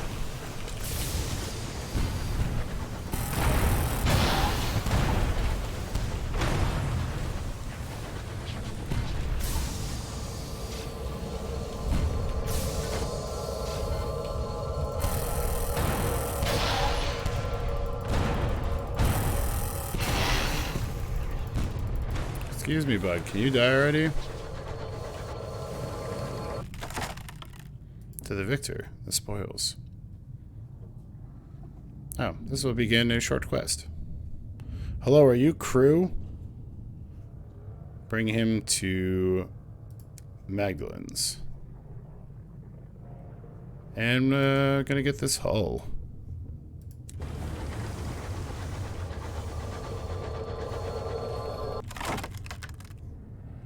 Explore the cabin. The 64%. Hey, about time. I have 2 gossip.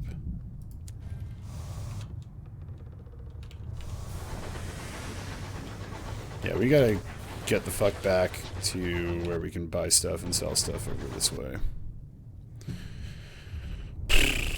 Will you stop with the whole escaped fumes action?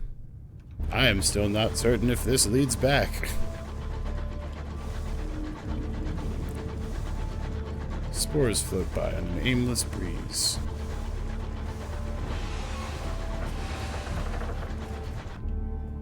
I think this is just gonna fortunately take me back where I need to go.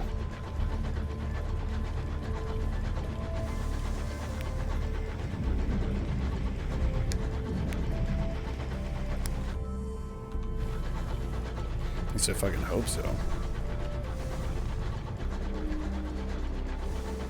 Ah, they're singing about New Winchester. That's promising.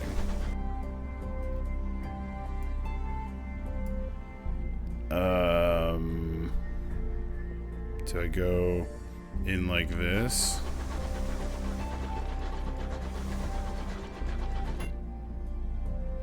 Because there's this thing. But I think I need to go around to the west. Watch, yeah, I bet you're fucking right. I bet this is the thing we've been looking for. But we're still going to go there second. Because if we don't get supplies, we're going to eat like one of our 3 remaining crewmates. It's the Alexander Yang claim, of course.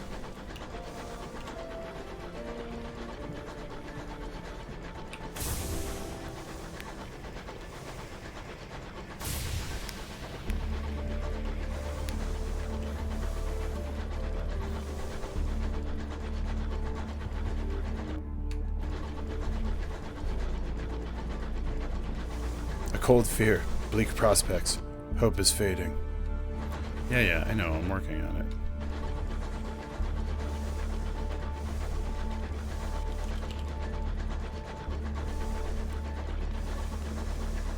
Listen, if we didn't have all those people die, we would not have enough food for you right now.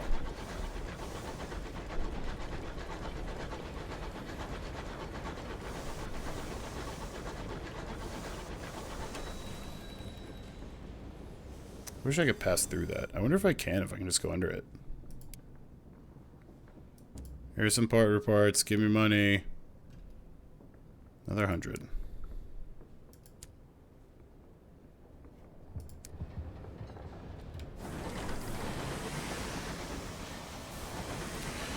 Oh boy.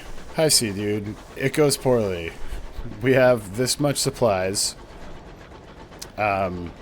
We've lost most of our crew just from regular horrible stuff, so all in all, pretty standard run so far.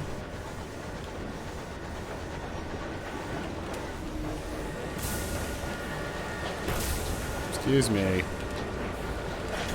Thank you.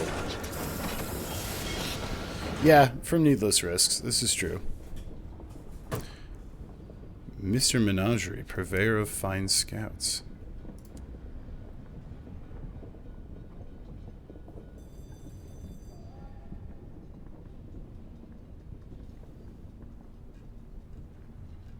Oh my god, you can get a little... That's fucking adorable. It's a guinea pig wearing a plumed helmet. Or a rat with a miniature sky suit and a very determined expression. I love it. I don't have enough to I would need Savage Secrets and Visions of the Heavens and Enigmas and Experiments and stuff. Bye, Mr. Menagerie.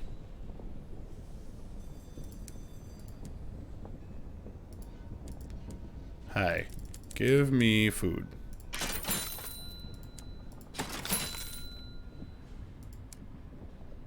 Here's some hours, I guess.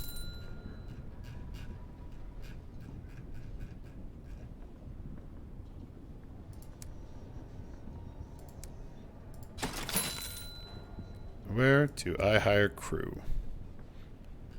There's just some ballin' little vehicles here that I... Look at this thing. Woo!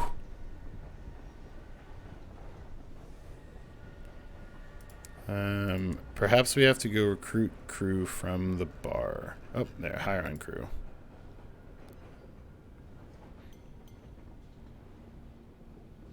Recruit 4 to 6 crew.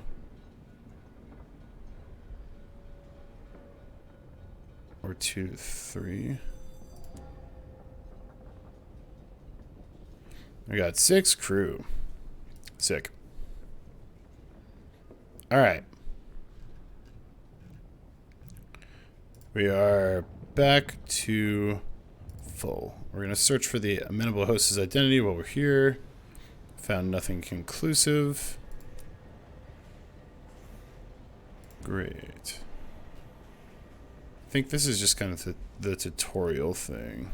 Yeah, perhaps not. It's true, we can go slightly faster for the low cost of the health and safety and well-being of our crew. I gotta check inside of this thing and see if there's a way to get in there. If not, then they may want me to go up here. In theory, I should swing over here and come back, but we're gonna try going up this way and then back down via to Magdalene's if we need to.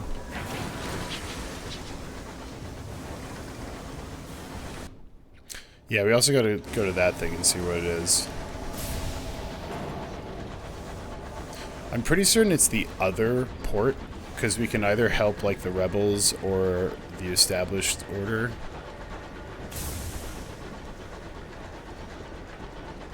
Yeah, I noticed that. That's a Moloch class. I want to see if I can go under this. So prepare to either smash it. Up. Cryptic Stoker wants to hold a memorial service for the crew that has recently died in your service. Judging by his tattoos and his rattling collection of talismans, the ceremony is unlikely to be Christian. We'll find a place at the back of the room and remove our hat. The storm that speaks has noticed you.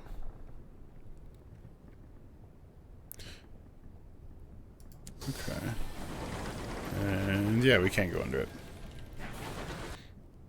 Though we do need to get rid of some terror, but that's back at Maglin's.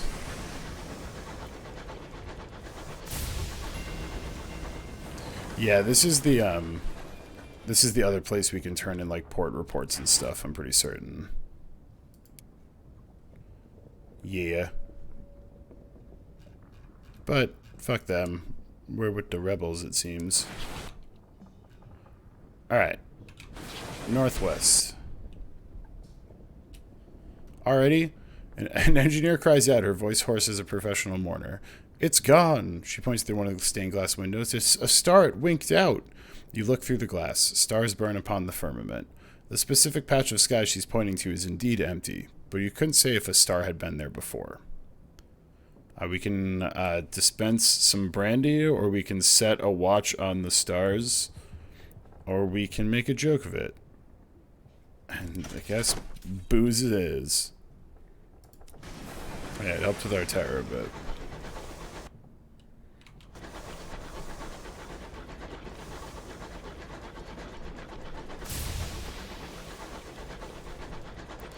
Choke, choke, choke, choke, choke, choke, choke, choke. So I want to see if there's anything along this wall here I can get into. Otherwise, this would be the only entrance, or here. Probably also should buy something that lets me mine things.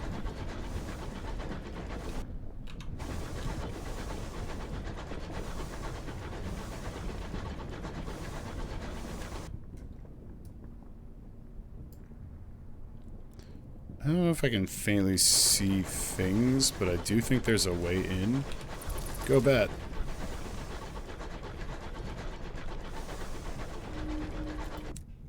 Hey, there is something here. Watch. If that's it, your scout returns. What has it found?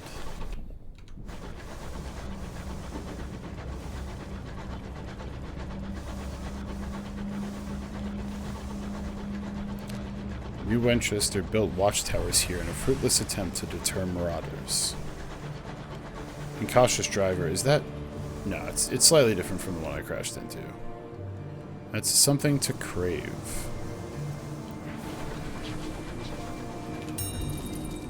We can dock here? Settlers who live so far beyond the edge of civilization relish the hardships of solitude. They will fiercely defend their small territories, but occasionally welcome company and trade. A small group is dancing in the yard before the homestead. There's little rhythm to the dance. It's the exuberant limb-flinging of the truly happy and the substantially drunk. We are going to join the celebration. Oh, dance. Hey. A little bit of terror loss from cutting a rug with these random folk. And our scout found another thing down here. But we had to have passed by that, so that's definitely not the port.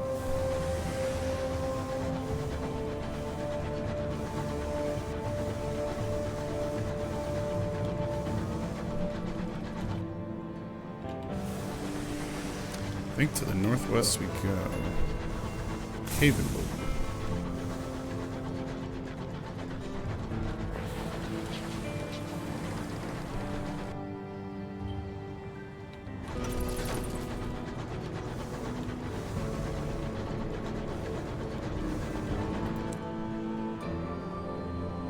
Okay.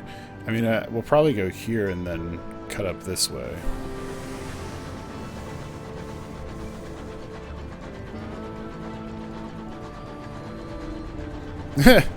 Yeah, the newest dance craze is called the Do Whatever, I don't care. The inscription on the memorial to the unknown rat is dedicated to those brave Ratus Faber who gave their lives in early exodus to heaven. Decrease my terror, please. That's too soon. The Ratus Faber were like rat people engineers you could get in the first game.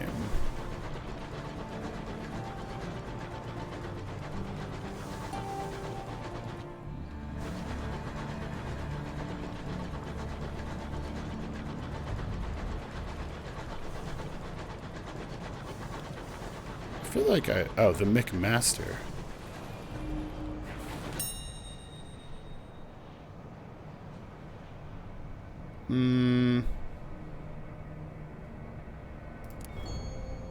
Hey! Signal fetches their single lamp and flashes a patient message into each portside window. Someone has struck a match. The trio of survivors too weak to work, but will share their hoarded supplies with you. Ah!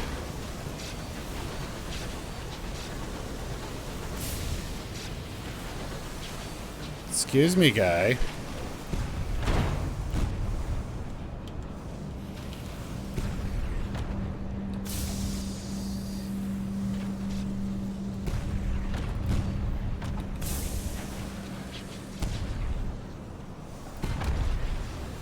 Little pieces of debris.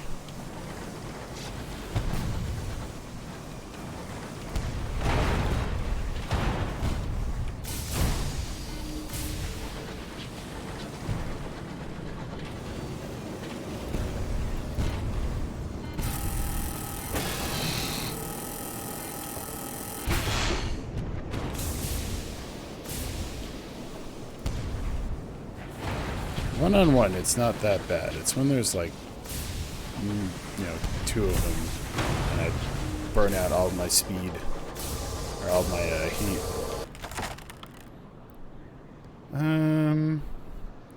Yeah, should probably fix our ship. Most of the damage of which came from bonking into that.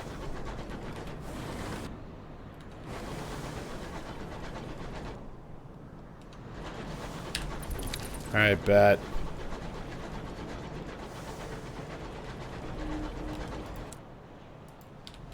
That's in a promising direction.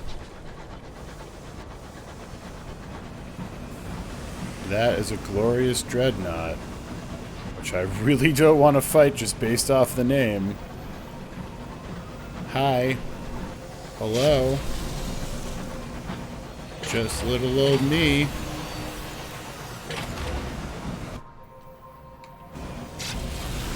I don't know what a saying is, but we don't have that probably. Nope. Sure, I'm real glad that guy did not shoot me. Ah, that's a fucking port. Okay, that's where we want to go. I actually do have the ability to... Bridge's clock chimes twice, quickly. That's close to the Ids-Lambert line. Time is devious. Port Prosper. Below, a place we've been trying to find for a while. The Morrington of Grathid span. The Agbonin Spring. Will deliver the fastidious inspector. Sure you have 6 spaces in your hold before accepting. Nope. Please hold.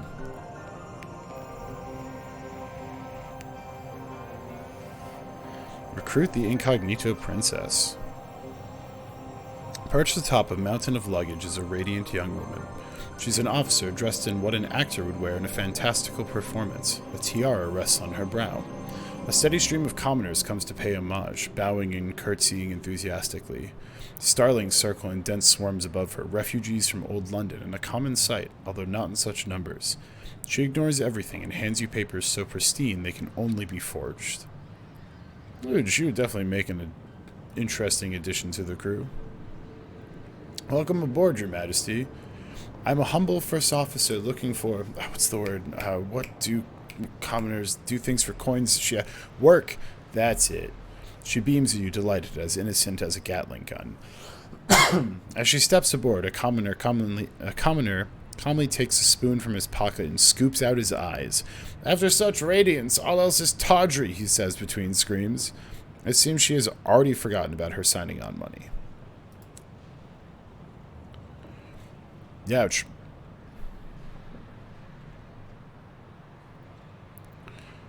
Ask about the Albion Transit Relay.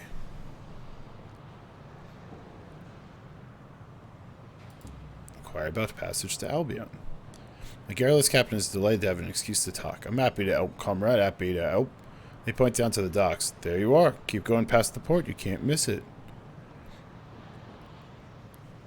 Passage ain't free, mind. You can travel first class if you have a ministry stamp permit, or you can bring a couple of barrels of hours to travel second class. Okay. Sounds like I would need hours if I wanted to go through that.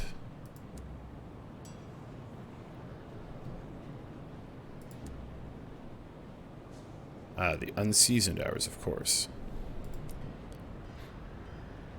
However,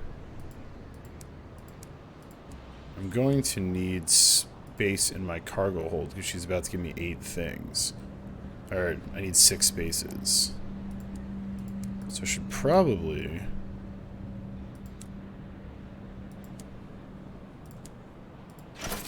let's kind of see from there.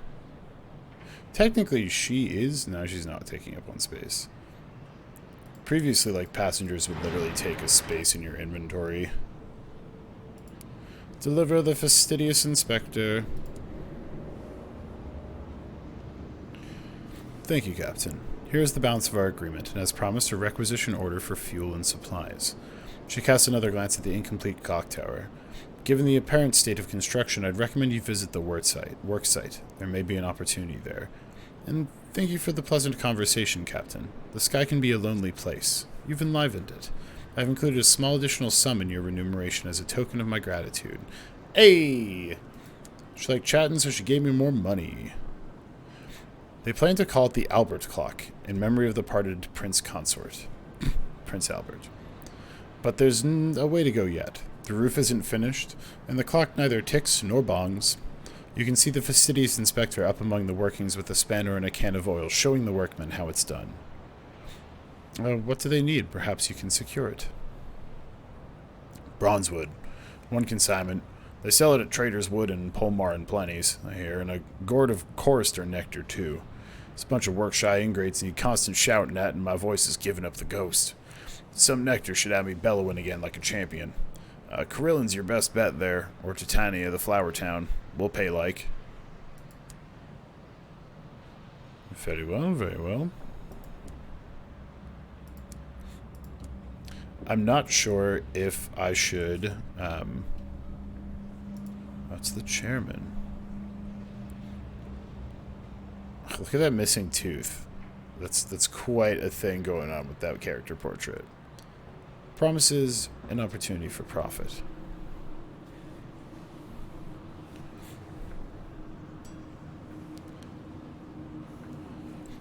Let's see. To business, he smiles, revealing the extensive damage to his teeth. I was a pugilist back in London, a young man's game.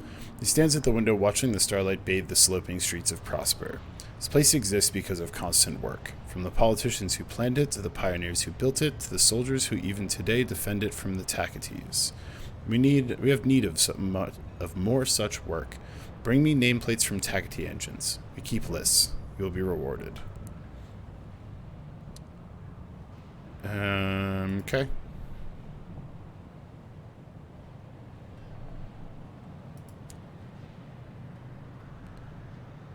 I can attend a parade. I can write a port report, which I definitely should do. I will attend a parade, because why not?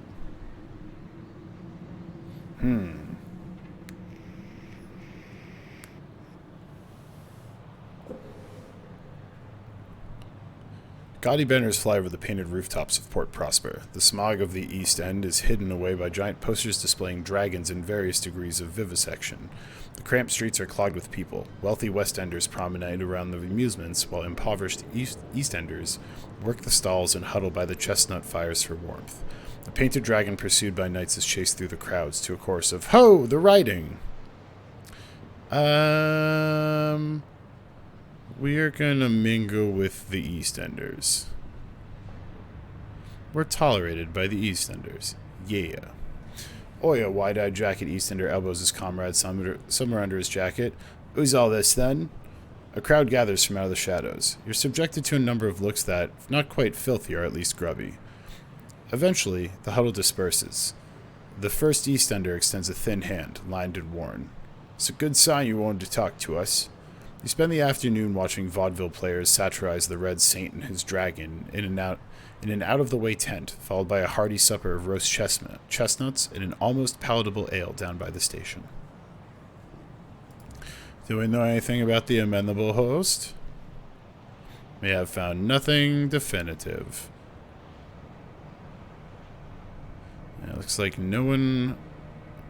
we saw the house, but no one recognizes him. Something tells me we're going to have to hit all three. For this guy, I'm pretty certain... Okay. So we would need a bunch of them. Starting at 3. I only have 1. I'm super interested about the Albion Transit thing. Because one of our overall quests, we have to bring this guy down. But our overall ambition is we have to get... I think it said we have to get to London. Well, that's what we had to do with this weird black box thing that we have. We're supposed to bring that to London, so we'll see if we can do that.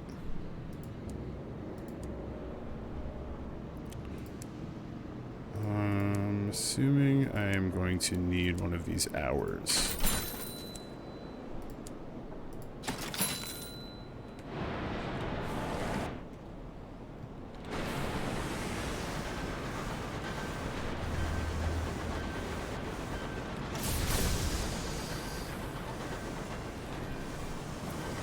I'm super...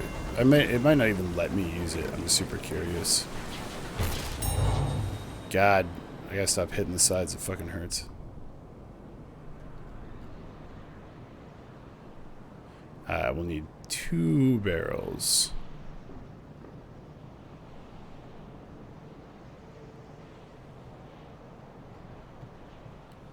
Okay.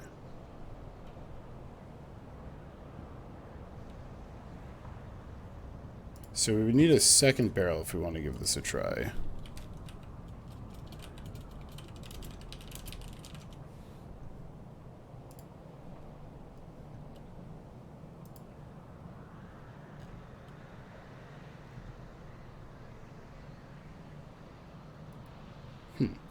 Well, in the interest of seeing more of the game while we are streaming, let's get ourselves a second barrel of ours.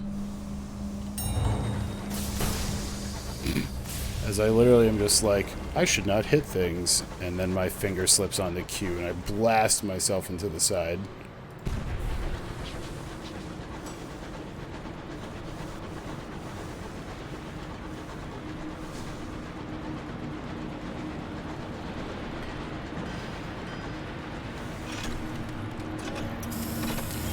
That little like Q and E dash I'm still getting used to. Shops, Nelson's. So my hold right now has got 11. Okay. Oh wait. Can you fix my stuff?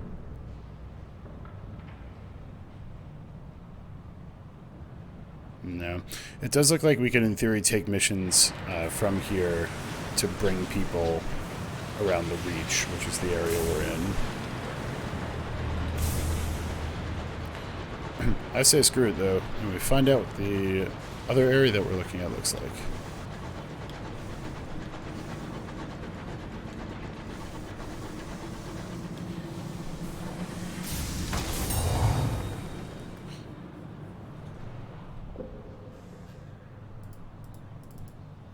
I will still need a fucking transit permit. Okay, cool.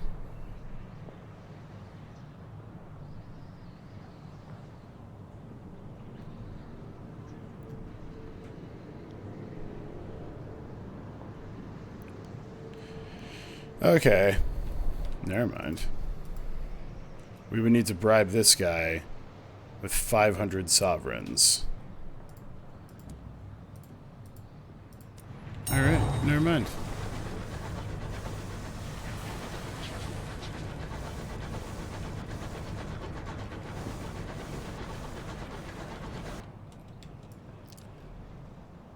So we need to drop that guy off at Magdalen's.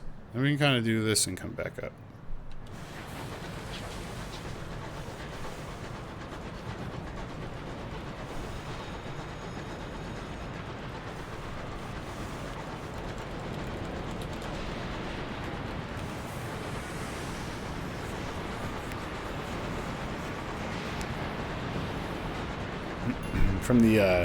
From the short review I read, apparently this first zone is very much like space caves almost. But from here, as soon as you get into the second zone, it is very much like cosmic horrors and broken planets in the background and is in space.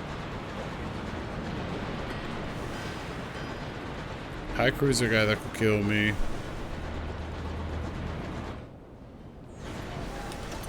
They're standing at my back, don't shoot me.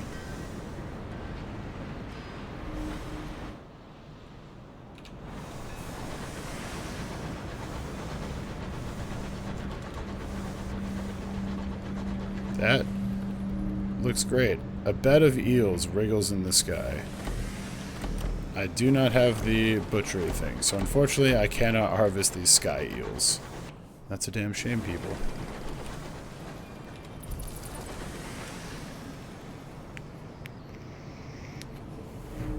It's true. I can acquire no skills.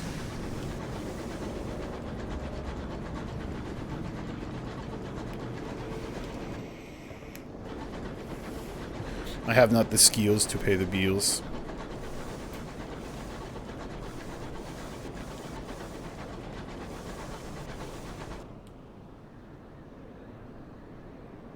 There are two things there. I don't have anything to get either of them.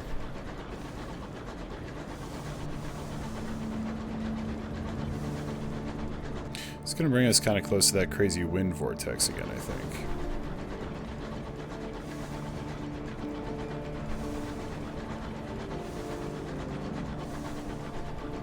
What is that? No.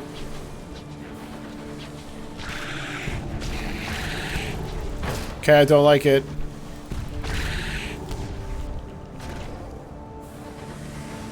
Nope. Nope. Nope, nope, nope, nope, nope, nope, nope. A Canton Carry, placated. The Canton Carry are lumbering, half-fossilized isopods that will attack anything they disapprove of. Given that they are very ancient and murderously grumpy, that means almost everything. The largest chunk of the Canton Carry still lives. They can be slow to die. Stubbornness, perhaps, or the sluggish journey of singles along their calcified nerves. I can either listen to its last complaint, I can prize pristine stones from its carapace for some sovereigns. I can leave it untouched. I can deploy my canning equipment. Or I can drill for scraps of digestible meat. I'm gonna just listen to its last complaint, I suppose. Some experience and a sky story. Yeah, canning equipment would definitely be for supplies. I wonder if we can pop out down by Magdalen's. Give me this. Oh, great.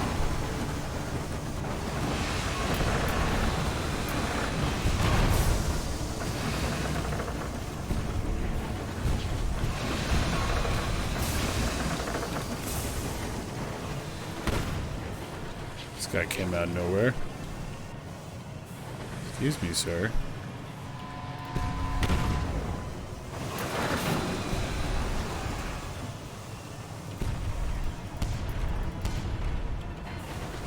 Okay.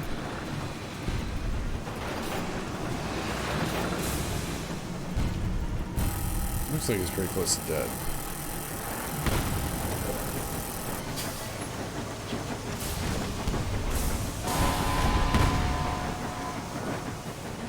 Guy, being real aggressive right now.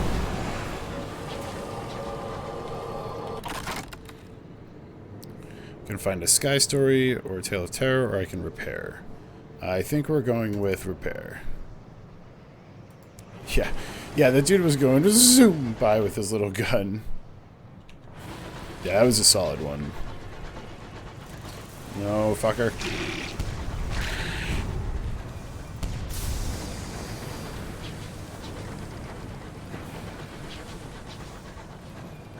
Just leave? Okay.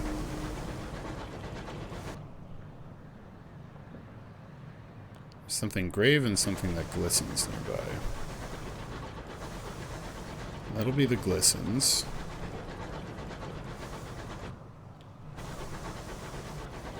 Ah, Yosemite, of course. Bing. Can do mirrors. I will just mourn the dead. Yeah. That felt like the safe one.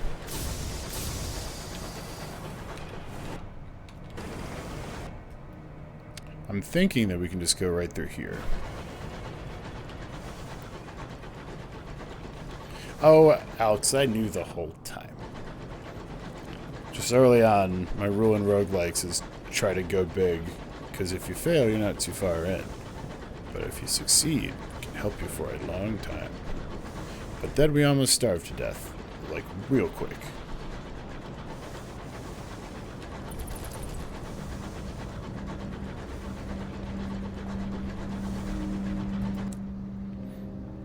So it looks like things like Rex will spawn in. Get the fuck out of here.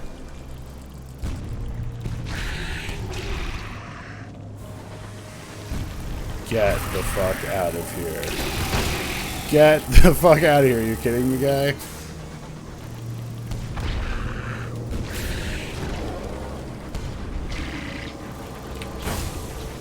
Jesus.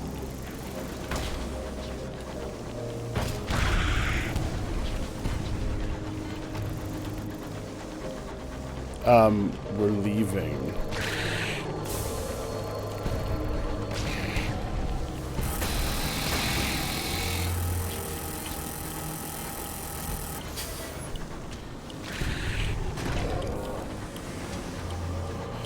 Wow.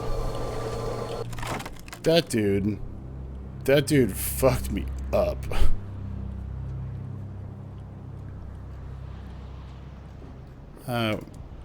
Yeah, I don't care. Let's see if we could get something.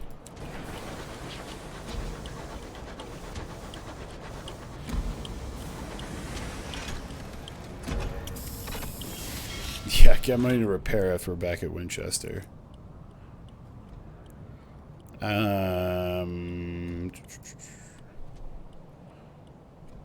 So we can purchase an otherworldly artifact, I guess, if we wanted. We can significantly reduce terror. Yeah. Ooh. Nice, nice. It's like 25 down. We have this dude to deliver.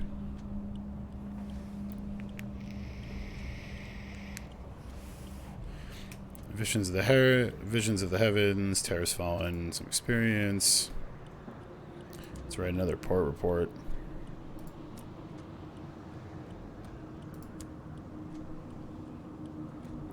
And can we buy anything here? Fuel, supplies, souls. But not anything to repair with. So we gotta get back to New Winchester. Without slamming into things.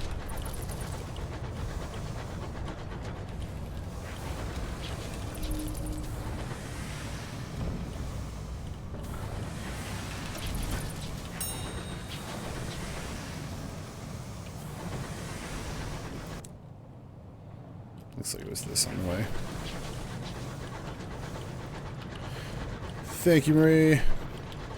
I will do my best to not wreck my space CHOO any more than I already have.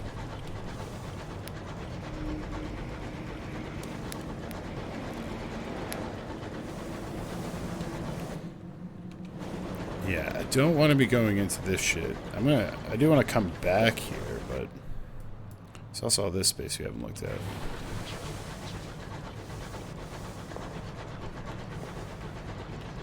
Oh, get the fuck out of here. Guy, I don't have time for you.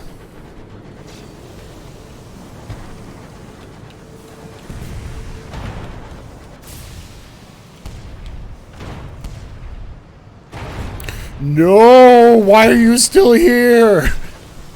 No! No, no, no! You guys have fun!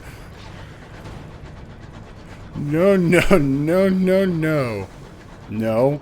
No.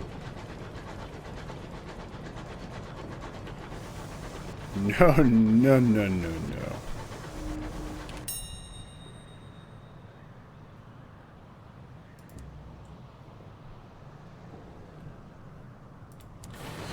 Yeah, I think I would have, like, gotten away okay. But he basically just T-boned that dude into the wall. But if he turned and charged me, it was game over.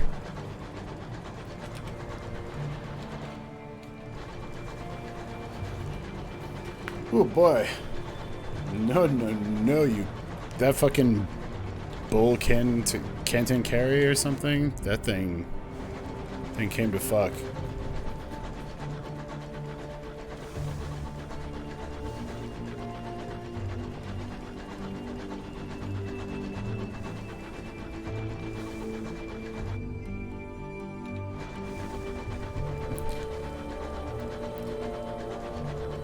Yeah, space, weird space isopods are nothing to fuck with.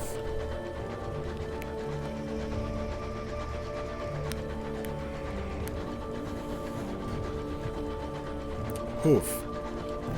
I got so fucking close to dying.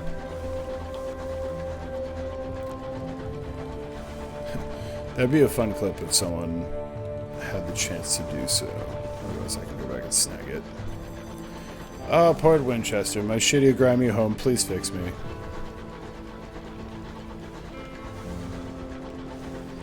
Do not crash. Nice and easy. Hi, what's the button for fix my thing? Yeah. I need money. Now, I need to do this. I need to go turn in my port reports and shit to get the money to fix my ship.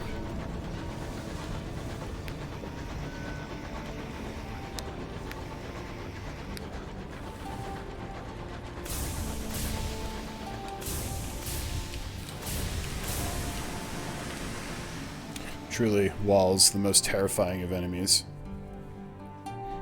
Hi, here's some stuff. Yeah, $200. I can trade a favor for savage secrets. That's fine. You can keep your secrets for now, guy. I just needed your money.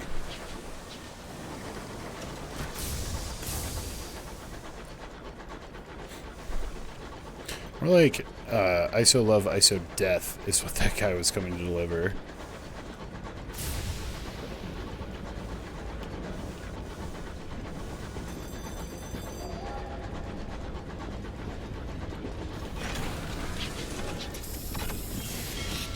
Okay, like I was saying, please fix everything.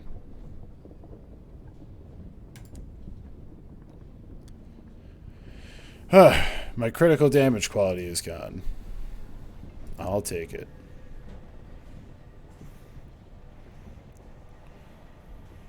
Oh. I can respond to a distress call. From Hybros, north-northwest. Suppose that's as good as any. Ah, Fortunate Navigator. He's another first officer, though. Which, I already have one. Which apparently I hadn't selected this whole fucking time, it seems. Splendid. Yeah, look, now they're down the fucking bottom. Alright, game. Maybe a pop-up about that would have been nice, or just assume the first person I hire I probably want to put into a leadership role in the boat.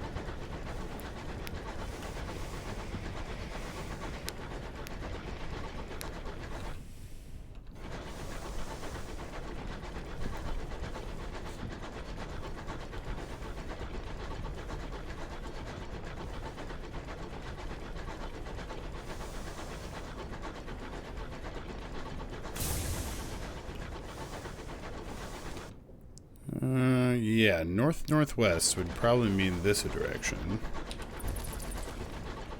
It's Trapistos, hurry! Oh, cool. Our bat has found it's pleased to announce it's found absolutely nothing. Alright, we'll make a left turn at past Fisto's hurry.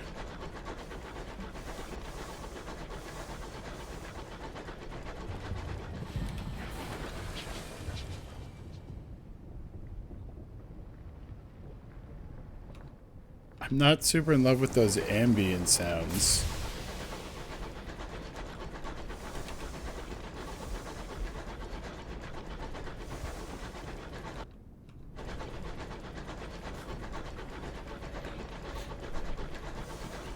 Go bat.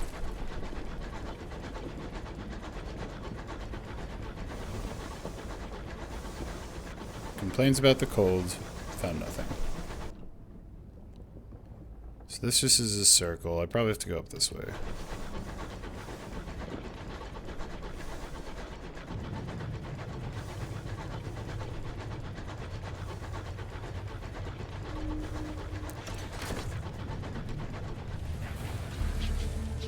Hush falls over your crew. One of your crew over your locomotive. One of your crew removes her cap in remembrance of those who died in the span of the sky.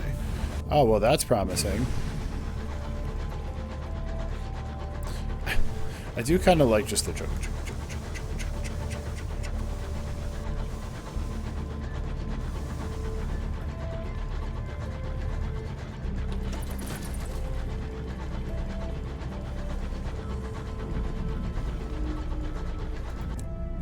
Ooh, a port. Hard left.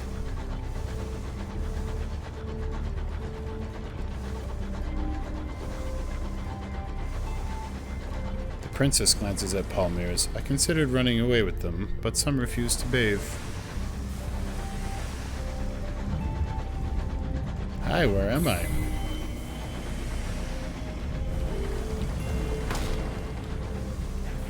Palmier and Plenty's circus.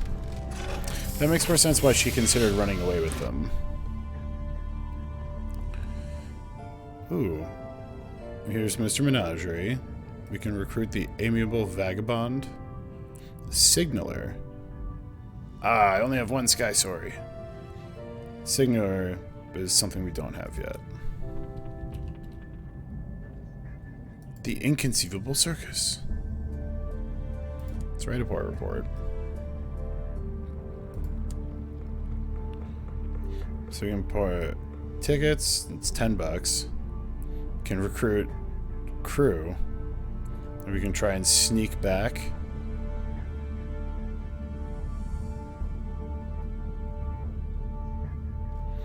Okay. We got 5 tickets to the circus. Let's go to the amusements. We lost 2 tickets. Okay, it kills some terror.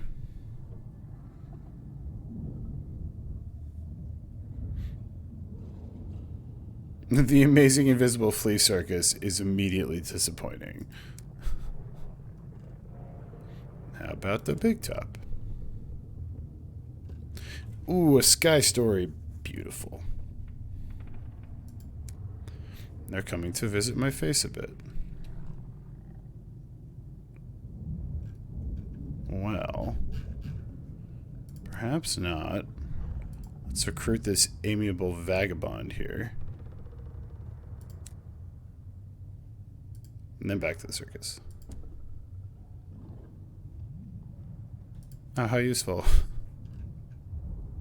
Let's try sneak behind the tents.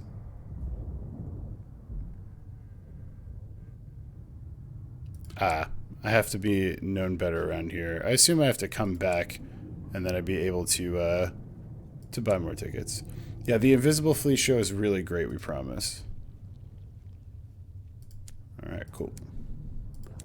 I have a signaler.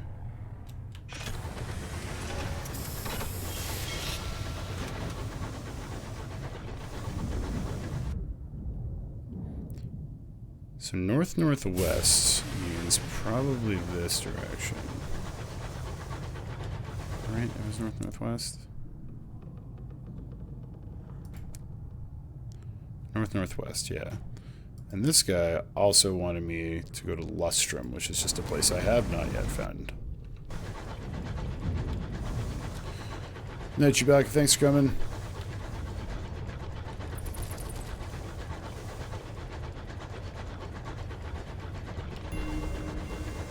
Ah, the Van Zessen Waste. Whatever that question mark is.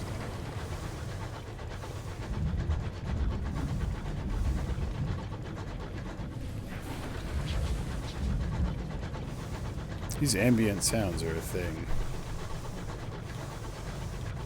Guy?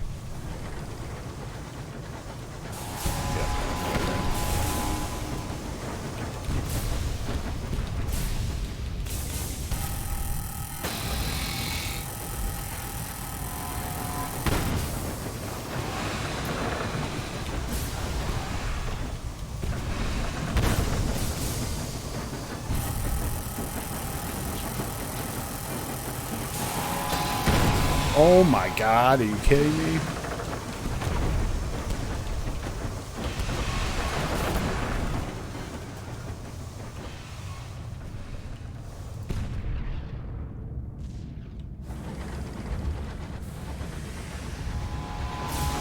Jesus.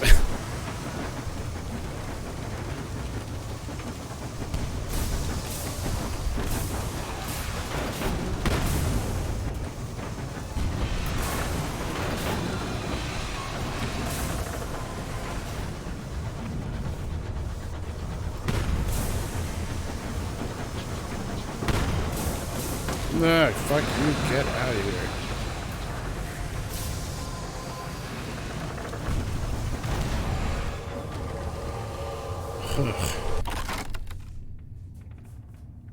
Again, random treasures or try to gain crew. We're gonna random treasures. A distressingly odored barrel. An uncanny specimen. You pry the lid off. Dear God, what the blazes? Your navigator pokes the thing inside with a big stick until assured that it's dead. Great, that was awful. Also, we kind of need food and stuff soon. Get the fuck out of here.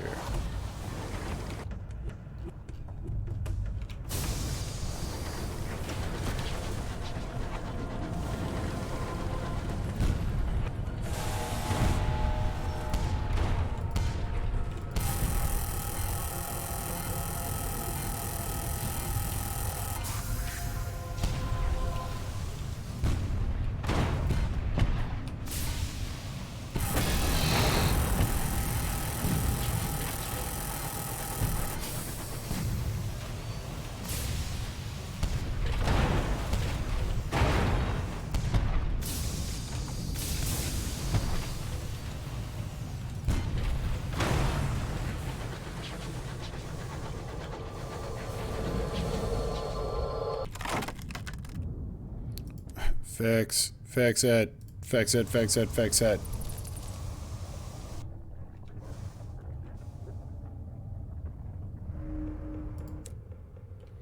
Ah. Promising.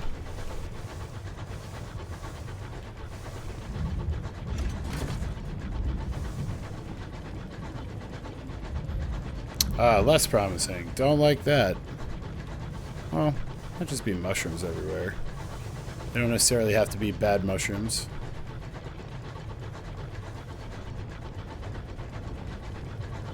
Yet my terror goes up way slower than when I was in the middle of, like, that frozen asshole waste.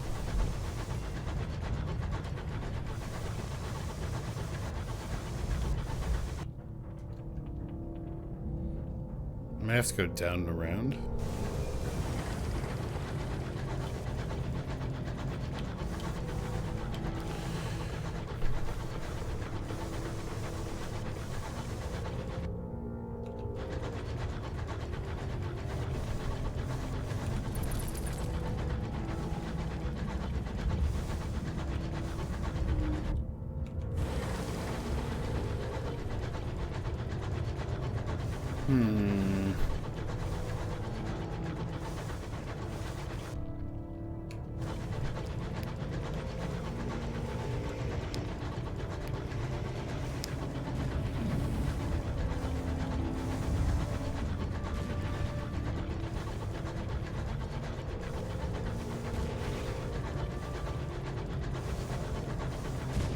sure hear bullets.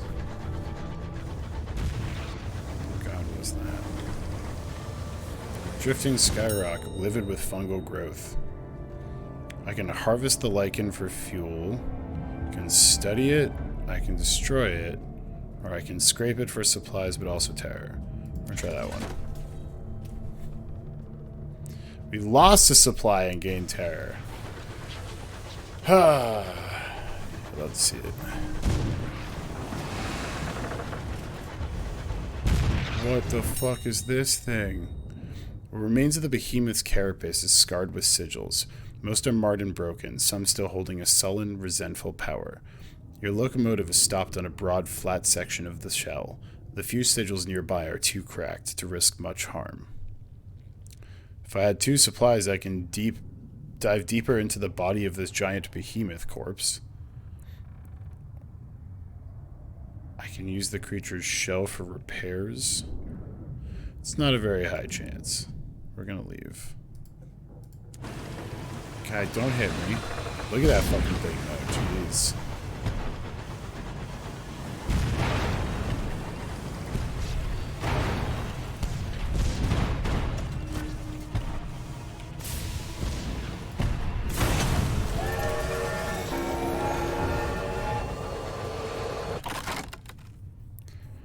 Um, 88% chance. More gossip. However, I need to get my gossiping ass over to this fucking thing. Bye, giant space behemoth. I'm sure I'll come back here.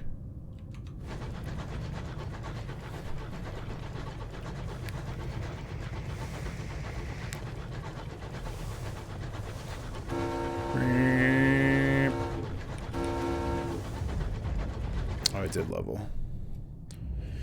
Let's see. A narrow escape, a promise of days.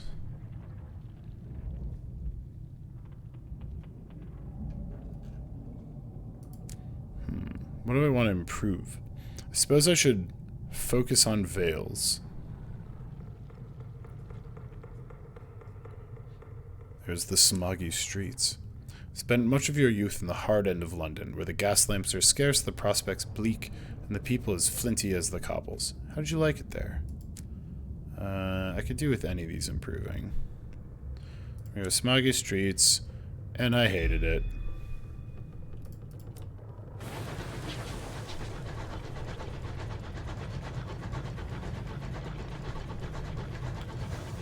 Who made their port town up in Mushroomville?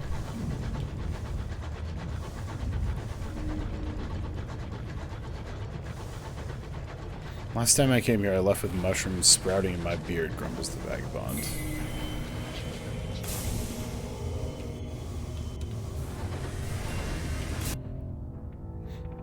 Ah, get the shit out of here.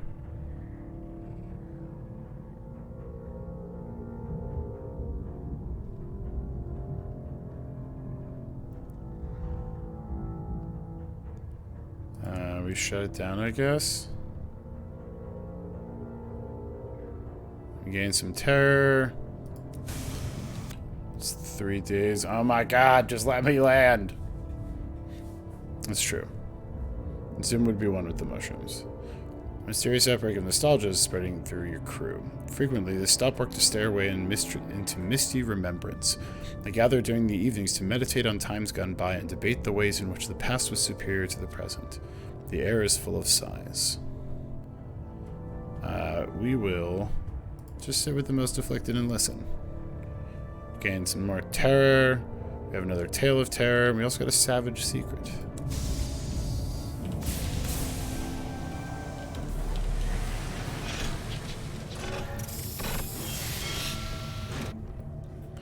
A fledgling colony trying to dig its fingernails deep enough into the spongy fungal fabric of the Reach to cling on when hard times come. It is a sad truth that many more settlements are founded than flourish. Nestled amid sprawling, sporing gardens of fungus, Hybros is a colony of octogenarians. Growth asks no license, reads a barely legible sign staked into a collapsed pile of fungal eggs. A welcome party is gathered. Yeah. Okay, I got a quick port report. And we'll see what the welcoming party has. Welcome to our little hideaway. Watch your step. That one's about to fruit. True enough, the little white sack at your feet suddenly splits. Snaking tendrils of red fungus explode outwards. The mayoral assistant, a severe woman of slightly less advanced years, guides the mayor to a nearby bench. You may stay as long as you like. Something is changing in Hybras. Surely has nothing to do with the mushrooms. I can explore. I can take tea. I can wander the wilds. First, I'll take some tea. The terror has fallen.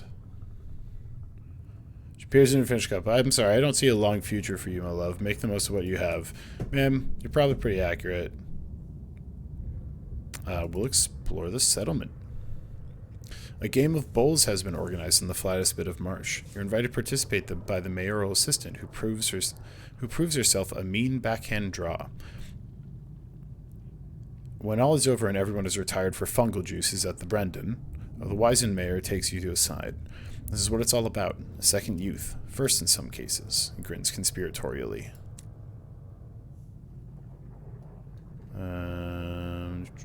We can wander the wilds.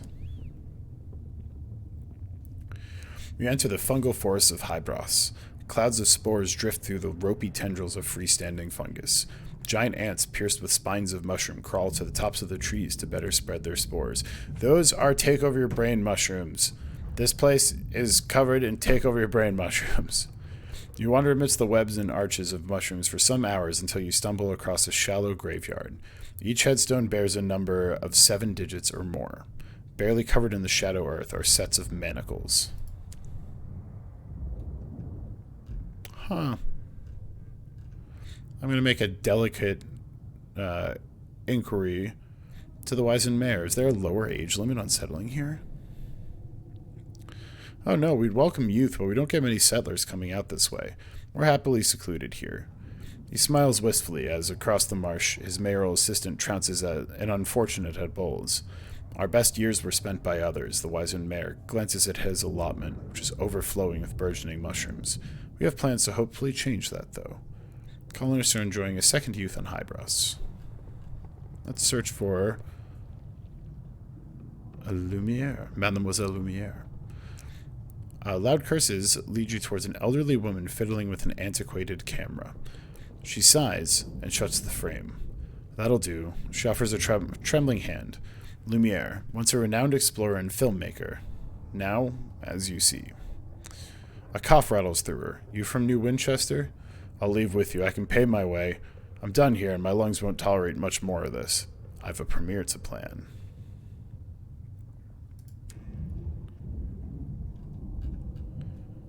Yeah, I assumed Bowls was some kind of a ball-type game.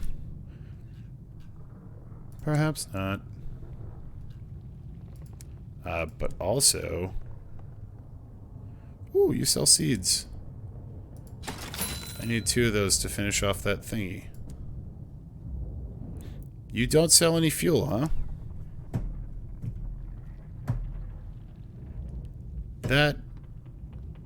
It's a very interesting decision you've made. Fuck.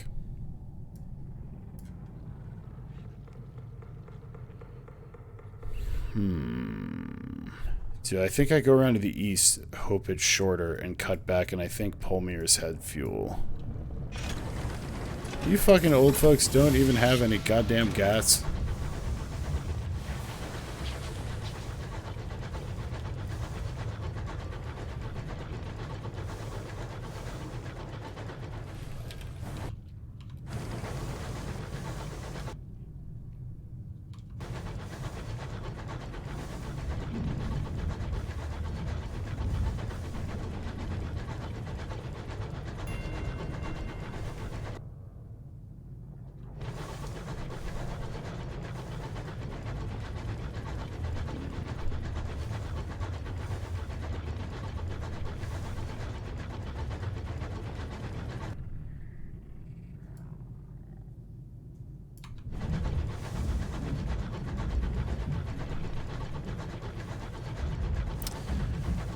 I'm not in love with the situation that we have found ourselves in. By we, I mean me.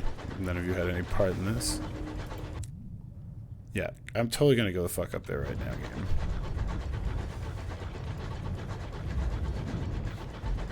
Well, thanks. That's nice of you, Pacifisto. And who knows, we might just die fighting this guy, so...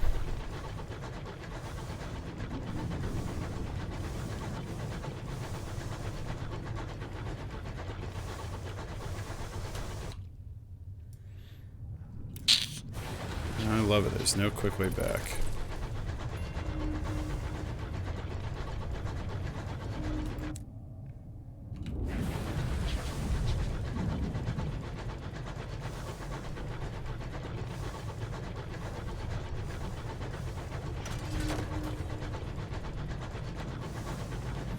Give the order for half rations to eke out the last of your supplies. Well, that's smart.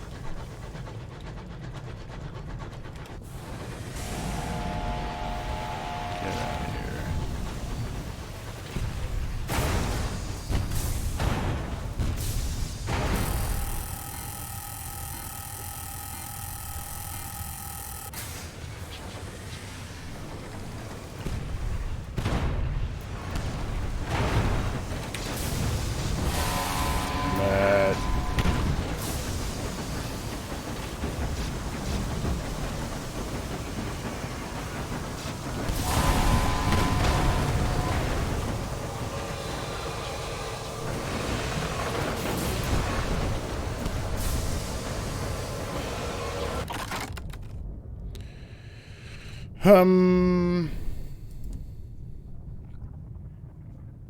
An intriguingly bulging sack. How pleasantly it rattles. Money.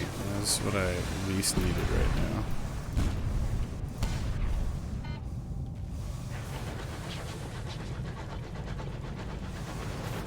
Now leave me be, bud. I can't really waste much gas on you.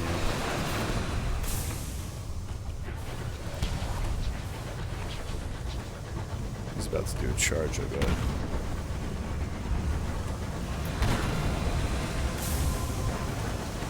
Oh, this is a terrible waste fight right here.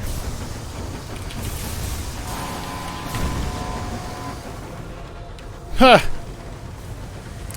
You just, oh my god, come on, game. At least give me something from this.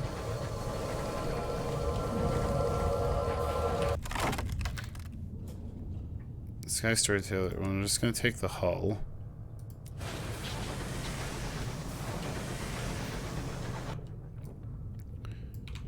We gotta get back and hope the circus can sell us some gas and food.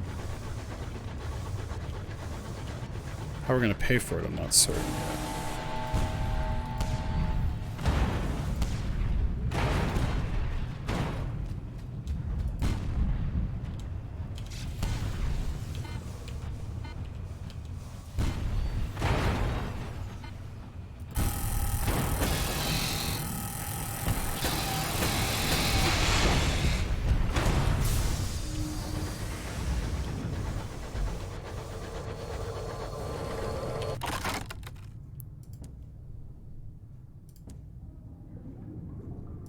Yay!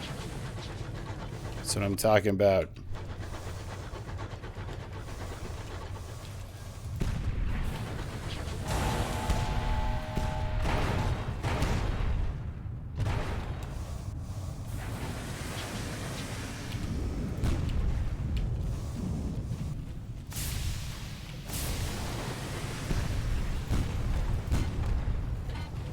Hit a little piece of shrapnel with those.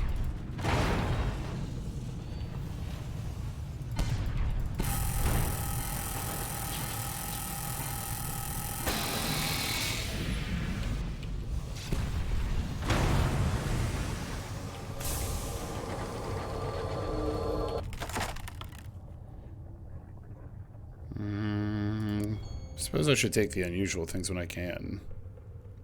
I have so much fucking gossip. I gotta go and try and pull something out. And it has to be supplies.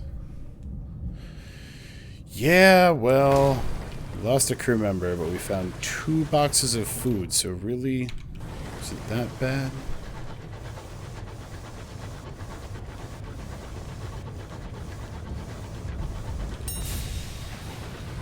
What is that? Could probably cut down here. In fact, I will. The fuck are you? Oh, it's tea.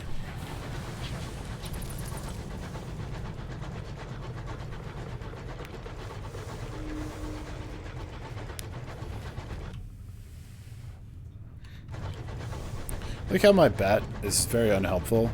It just begrudgingly is like, yeah, I found something. I feel like getting a mining drill would be a very worthwhile investment for this. Okay, cool. Looks like this cuts back to the circus.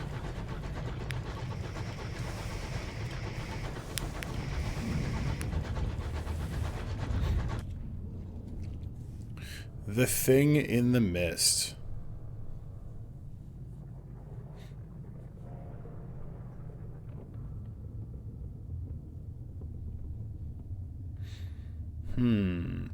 A sudden jolt. I think we hit something, comrade, your driver observes.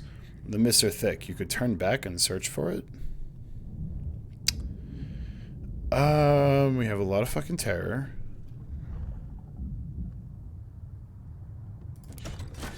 Yeah, I love it. Lost fuel, gained some terror. Perfect.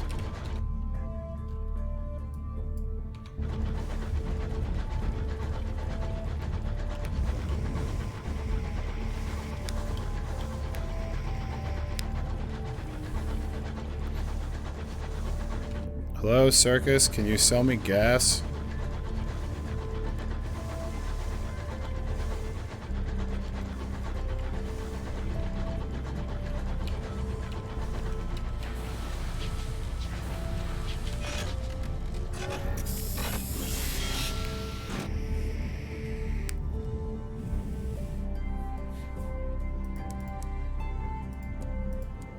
Why, of course.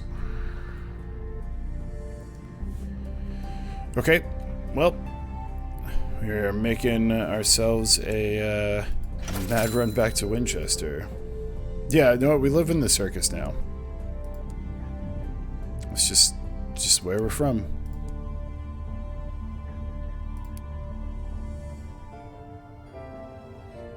I'm just gonna listen. I don't have very good hearts right now. Okay, a little less terror. We'll buy a few more circus tickets.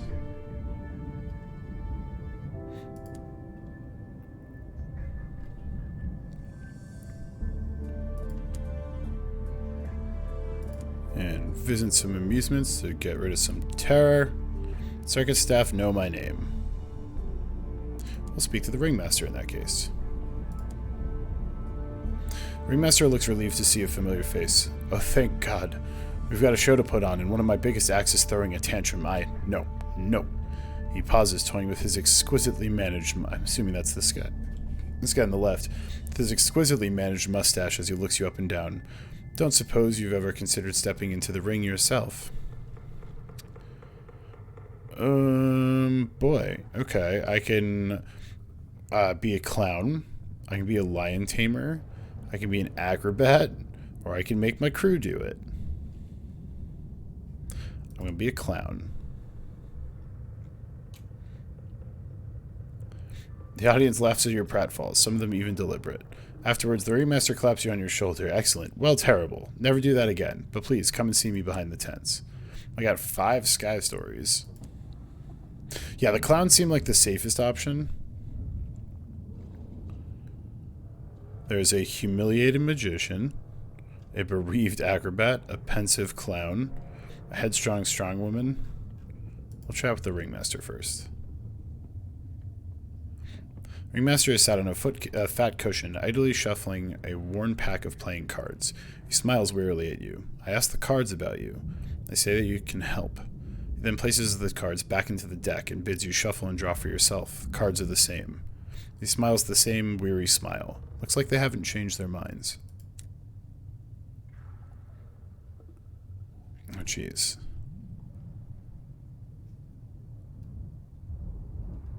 I have to... God, there's a lot of them. Well, we'll help this magician first. Reclusive Carpenter in Port Avon. Well, we'll find out if we're going to be able to do that ever, because we still got to get back to Winchester.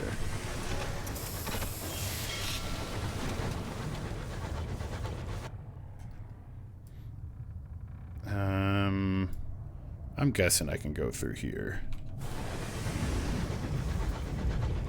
Yeah, out of the three options of, do you want to be a circus clown without any training?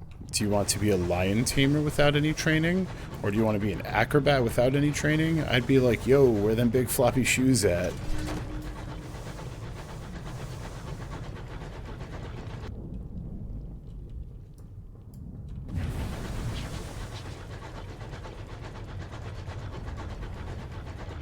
Let's whatever this thing is. That's a homestead.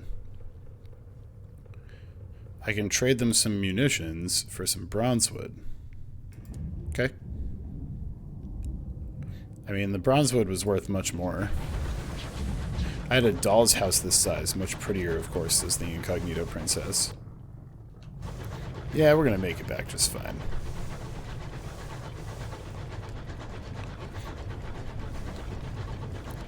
Sure do have a lot of not much, though. 0 fuel, 2 supplies, 10 hull. And our holds... During a recent altercation, a round of enemy fire bored clean through the bridge. Yeah, I literally just wish this upon myself. No one was killed, but your crew is shaken. Their minds wander, their hands tremble, they question orders. Something must be done. I can either use hearts, I can drive them to work. Everything will be fine. Death took its... Wait. I don't have narrow escape. Death took his best shot and missed. Yeah. Buy supplies. That's okay.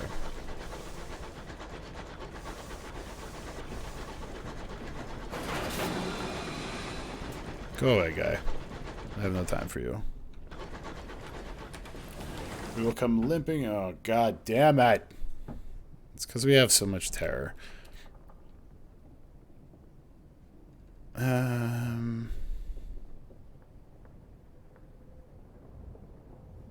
We're just gonna laugh at it. I don't care. We need that food.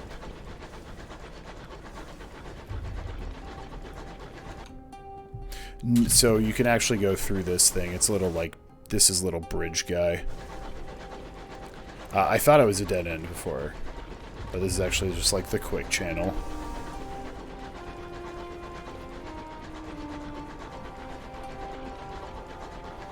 No, I went all the way around it the first time, so yeah, learning. Alright, Victory Hall because we need money. Excuse me.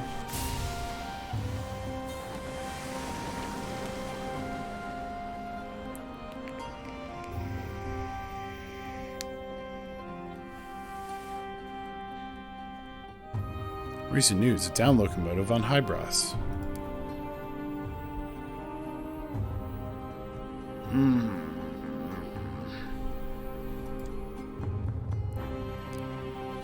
Sure.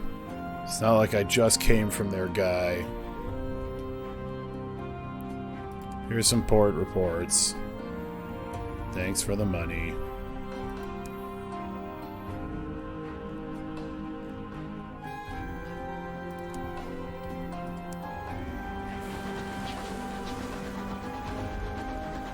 Yeah, why are your docks so small?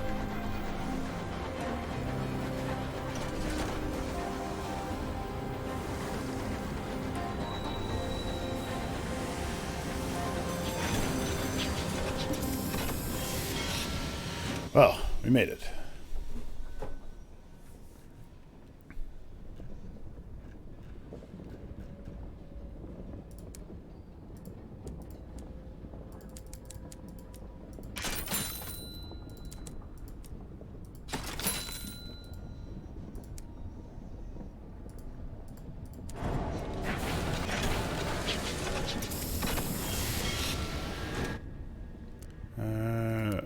Explore the city, yeah. Drop off Mademoiselle Lumiere. $100, thanks. Oh, I'm to be invited to the premiere, though. Well, that's good, I guess.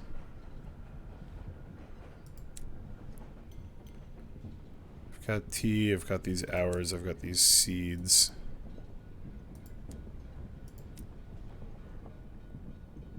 Yeah, Bronzebird's worth $175. And some tea for 100. I can ditch these.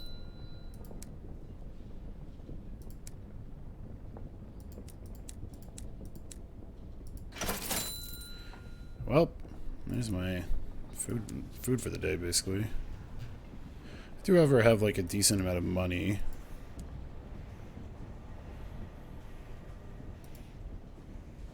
Oh, interesting. You can increase the amount of crew. On a mining thing, though. Additional cargo bay. I wouldn't be able to fit it. That's okay. We still have a bunch of shit in our inventory.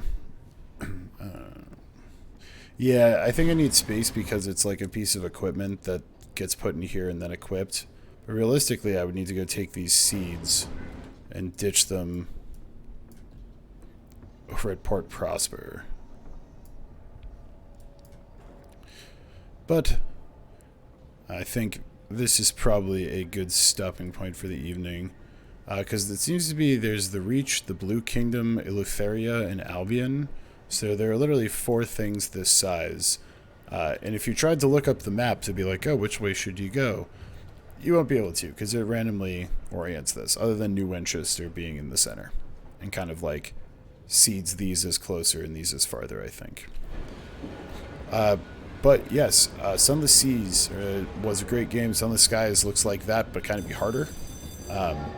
Just in terms of the supplies and the managing everything, has definitely been a much tighter game in terms of feeling good about the amount of supplies you have in the combat. You can get wrecked real quick. Yeah. An occurrence, your health quality is now 30. Your critical damage is gone. Excellent. This is definitely one I will be continuing to play on my own. The next week, I have actually gotten a whole second microphone setup and the like, because next week I have recruited one Miss Jenny the Jinx to join me as we start what will likely be a few weeks, as we're going to do It Takes Two. It's a game that the two of us have been looking at and wanted to play, and I convinced her to play it with me on the stream, so you'll have to be nice because she's very nervous. You guys are always nice. I love you, D-Pad. So, yeah, that will be coming up next week, so that should be a good time. Yeah, it's going to be really fun. Yeah, I honestly might come back to Sunless Skies. I know I'm going to play it on my own, so maybe if I get a little deeper and can kind of show off a different facet of the game or something interesting, or kind of like later on down the line, might be something I come back to, because this is one I'm going to keep playing in my own time. Yes, that is where we will call it for the evening. I do want to say thank you, everybody. We'll return to the title screen here, so we have the wonderful music. I'll stream the start and end. Yeah, just whatever ending I end up finding. We'll see. But yes, tomorrow, Rick has got you. Wednesday, we'll be back with Brother Quest. Thursday, back with Papa Rick for more. And then Sunday will be, I believe, back to Barotrauma, as we were just missing our ship doctor for a round, so we decided to mix it up. So yes, there's always something being streamed on the D-pad, and other than that, there's a YouTube channel. If you're watching this on YouTube, hey, you're great too, thanks. We also stream on Twitch, though. It's probably preaching the choir for the people that are still here, but we always appreciate people following on Twitch, subscribing on YouTube, all that good stuff. And I hope that everyone has a fantastic rest of your week. I will talk to you on Wednesday.